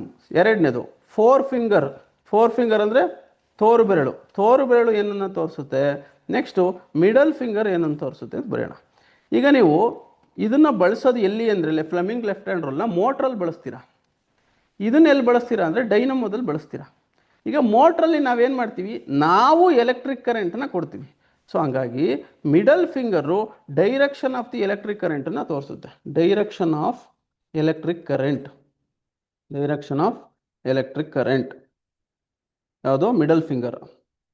ಫೋರ್ ಫಿಂಗರ್ ಏನನ್ನು ತೋರಿಸುತ್ತೆ, ಡೈರೆಕ್ಷನ್ ಆಫ್ ಮ್ಯಾಗ್ನೆಟಿಕ್ ಫೀಲ್ಡ್, ಕಾಂತಕ್ಷೇತ್ರದ ದಿಕ್ಕನ್ನು ತೋರಿಸುತ್ತೆ. ಆದರೆ ಈ thumb direction of motion of the conductor. ಎಕಡೆಗೆ ಮೋಷನ್ ಆಗುತ್ತೆ, direction of motion of conductor. ಅಂದರೆ ವಾಹಕದ ಚಲನೆಯ ದಿಕ್ಕನ್ನು ತಂಬು ತೋರಿಸುತ್ತೆ. ಅಂದರೆ ನೀವು ಕರೆಂಟ್ ಕೊಡ್ತೀರಿ, ಮ್ಯಾಗ್ನೆಟಿಕ್ ಫೀಲ್ಡ್ ಡೈರೆಕ್ಷನ್ ಒಂದು ಕಡೆಗೆ ಸೆಟ್ ಮಾಡಿರ್ತೀರಿ. ಸೊ ಆವಾಗ ಯಾವ ದಿಕ್ಕಿನಲ್ಲಿ ಕಂಡಕ್ಟರ್ ಮೂವ್ ಆಗುತ್ತೆ ಅನ್ನೋದನ್ನು ನಮ್ಮ ಹೆಬ್ಬೆರಳು ತೋರಿಸುತ್ತೆ. ಇದಕ್ಕೆ ಫ್ಲಮಿಂಗ್ ರೈಟ್ ಹ್ಯಾಂಡ್ ರೂಲಲ್ಲಿ ಏನು ಮಾಡ್ತೀರಿ, ಬಲಗೈನ ಅದೇ ಮೂರು ಬೆರಳುಗಳು, ಹೆಬ್ಬೆರಳು, ತೋರು ಬೆರಳು, ಮಧ್ಯದ ಬೆರಳು, thumb, forefinger and middle ಫಿಂಗರ್ನ ಪರ್ಪೆಂಡಿಕ್ಯುಲರ್ಗೆ ಇಟ್ಕೊಂಡಾಗ ಸೇಮ್ ಇದೆ. ಇಲ್ಲೂ ಕೂಡ ಅದೇ ಥರದ್ದು. ಬಟ್ ಸಣ್ಣ ಬದಲಾವಣೆ ಏನು ಅಂದರೆ, ನಾವು ಇಲ್ಲಿ ಮೊದಲು ಇಲ್ಲಿಂದ ಸ್ಟಾರ್ಟ್ ಮಾಡಿದ್ವಿ, ಕೊನೆಗೆ ಇಲ್ಲಿಗೆ ಬಂದ್ವಿ. ಇಲ್ಲಿ ಉಲ್ಟಾ, ಮೊದಲು ತಂಬಿಂದ ಸ್ಟಾರ್ಟ್ ಮಾಡ್ತೀವಿ. ನಾವು ಯಾಂತ್ರಿಕ ಶಕ್ತಿ ಕೊಟ್ಟು ಅಲ್ಲಿಂದ ನಮಗೆ ವಿದ್ಯುತ್ ಶಕ್ತಿ ಉತ್ಪತ್ತಿ ಆಗೋದ್ರಿಂದ ಈ ತಂಬು ಏನನ್ನ ತೋರಿಸುತ್ತೆ ಅಂದರೆ ಫೋರ್ಸ್ ಆನ್ ಎ ಕಂಡಕ್ಟರ್ ಅಥವಾ ಮೋಷನ್ ಆಫ್ ಅ ಕಂಡಕ್ಟರ್ ಅಂತ ಆಗುತ್ತೆ. ಇಲ್ಲೂ ನೀವು ಫೋರ್ಸ್ ಬದಲು ಬೇಕಾದ್ರೆ ಮೋಷನ್ ಬದಲು ಫೋರ್ಸ್ ಅಂತಲೂ ಕೊಡ್ಬೋದು. ಯಾಕೆಂದರೆ ಆ ಕಂಡಕ್ಟರ್ ಮೇಲೆ ಏನು ಫೋರ್ಸ್ ಬೀಳುತ್ತೆ ಅನ್ನೋದನ್ನು ಬೇಕಾದ್ರೆ ಬರೀಬೋದು. ಇಲ್ಲೂ ಅಷ್ಟೇ ಮೋಷನ್ ಆಫ್ ಎ ಕಂಡಕ್ಟರ್. ನಾವು ಒಂದು ಕಂಡಕ್ಟರ್ನ ಯಾವ ದಿಕ್ಕಿನಲ್ಲಿ ಮೂವ್ ಮಾಡ್ತೀವಿ, ಮೋಷನ್ ಆಫ್ ಕಂಡಕ್ಟರ್ ಅನ್ನೋದನ್ನ ತಂಬು ತೋರಿಸುತ್ತೆ, ಹೆಬ್ಬೆರಳು ತೋರಿಸುತ್ತೆ. ಫೋರ್ ಫಿಂಗರ್ ಏನನ್ನ ತೋರಿಸುತ್ತೆ ಅಂದರೆ ಇದು ಸೇಮ್, ಇದರಲ್ಲಿ ಏನು ಬದಲಾವಣೆ ಇಲ್ಲ. ಡೈರೆಕ್ಷನ್ ಆಫ್ ಮ್ಯಾಗ್ನೆಟಿಕ್ ಫೀಲ್ಡ್, ಕಾಂತಕ್ಷೇತ್ರದ ದಿಕ್ಕನ್ನು ತೋರಿಸಿದ್ರೆ ಕರೆಂಟ್ ಯಾವ ದಿಕ್ಕಿನಲ್ಲಿ ಉತ್ಪತ್ತಿ ಆಗುತ್ತೆ, ಹರಿಯುತ್ತೆ ಅನ್ನೋದನ್ನ ತೋರಿಸೋಂಥದ್ದು ಯಾವುದು, middle finger, direction of current. ಇಷ್ಟೇ ಈ ಎರಡು ನಿಯಮಗಳದು. ಸೊ ಹಾಗಾಗಿ ಫ್ಲೆಮಿಂಗ್ ಲೆಫ್ಟ್ ಹ್ಯಾಂಡ್ ರೂಲ್ನ ನಾವು ಮೋಟ್ರಲ್ಲಿ ಬಳಸ್ತೀವಿ, ರೈಟ್ ಹ್ಯಾಂಡ್ ರೂಲ್ನ ಡೈನಮೋದಲ್ಲಿ ಬಳಸ್ತೀವಿ. ಇಷ್ಟು ಸಿಂಪಲ್. ಸೊ ಸ್ಟಾರ್ಟ್ ಮಾಡಬೇಕಾದ್ರೆ ನೀವು ಇಲ್ಲಿ ಡೈರೆಕ್ಷನ್ ಆಫ್ ಎಲೆಕ್ಟ್ರಿಕ್ ಕರೆಂಟಿಂದ ಸ್ಟಾರ್ಟ್ ಮಾಡಬೇಕು ಲೆಫ್ಟ್ ಹ್ಯಾಂಡ್ ರೂಲಲ್ಲಿ. ರೈಟ್ ಹ್ಯಾಂಡ್ ರೂಲಲ್ಲಿ ಮೋಷನ್ ಆಫ್ ದಿ ಕಂಡಕ್ಟರ್, ನಾವು ಯಾಂತ್ರಿಕ ಶಕ್ತಿನ ಕೊಡೋದ್ರಿಂದ ಕರೆಂಟ್ ಉತ್ಪತ್ತಿ ಆಗುತ್ತೆ. ಸೊ ಹಂಗಾಗಿ ಅಲ್ಲಿಂದ ಸ್ಟಾರ್ಟ್ ಮಾಡ್ತೀವಿ. ಅಷ್ಟೇ ಡಿಫ್ರೆನ್ಸ್, ಇನ್ನೇನು ಡಿಫ್ರೆನ್ಸ್ ಇಲ್ಲ ಇವೆರಡರಲ್ಲಿ. ಓಕೆ, ಸೊ ಇಲ್ಲಿಗೆ ನಾವು ಈ ಎಲೆಕ್ಟ್ರಿಸಿಟಿ ಆ್ಯಂಡ್ ಮ್ಯಾಗ್ನೆಟಿಸಮ್ ಪಾಠದಲ್ಲಿ ಏನು ಡೌಟ್ಗಳಿತ್ತು ಅದನ್ನು ಚರ್ಚೆ ಮಾಡಿದ್ದೀವಿ. ಸೊ ನೆಕ್ಸ್ಟು ಧನಲಕ್ಷ್ಮಿ ಮೇಡಮ್ ಅವರು ನಿಮಗೆ ಸ್ಟಾಟಿಸ್ಟಿಕ್ಸ್, ಸಂಖ್ಯಾಶಾಸ್ತ್ರದಲ್ಲಿ ಏನೇನು ಡೌಟ್ಗಳಿತ್ತು ಅದನ್ನು ನಿಮ್ಮ ಜೊತೆಗೆ ಚರ್ಚೆ ಮಾಡ್ತಾರೆ.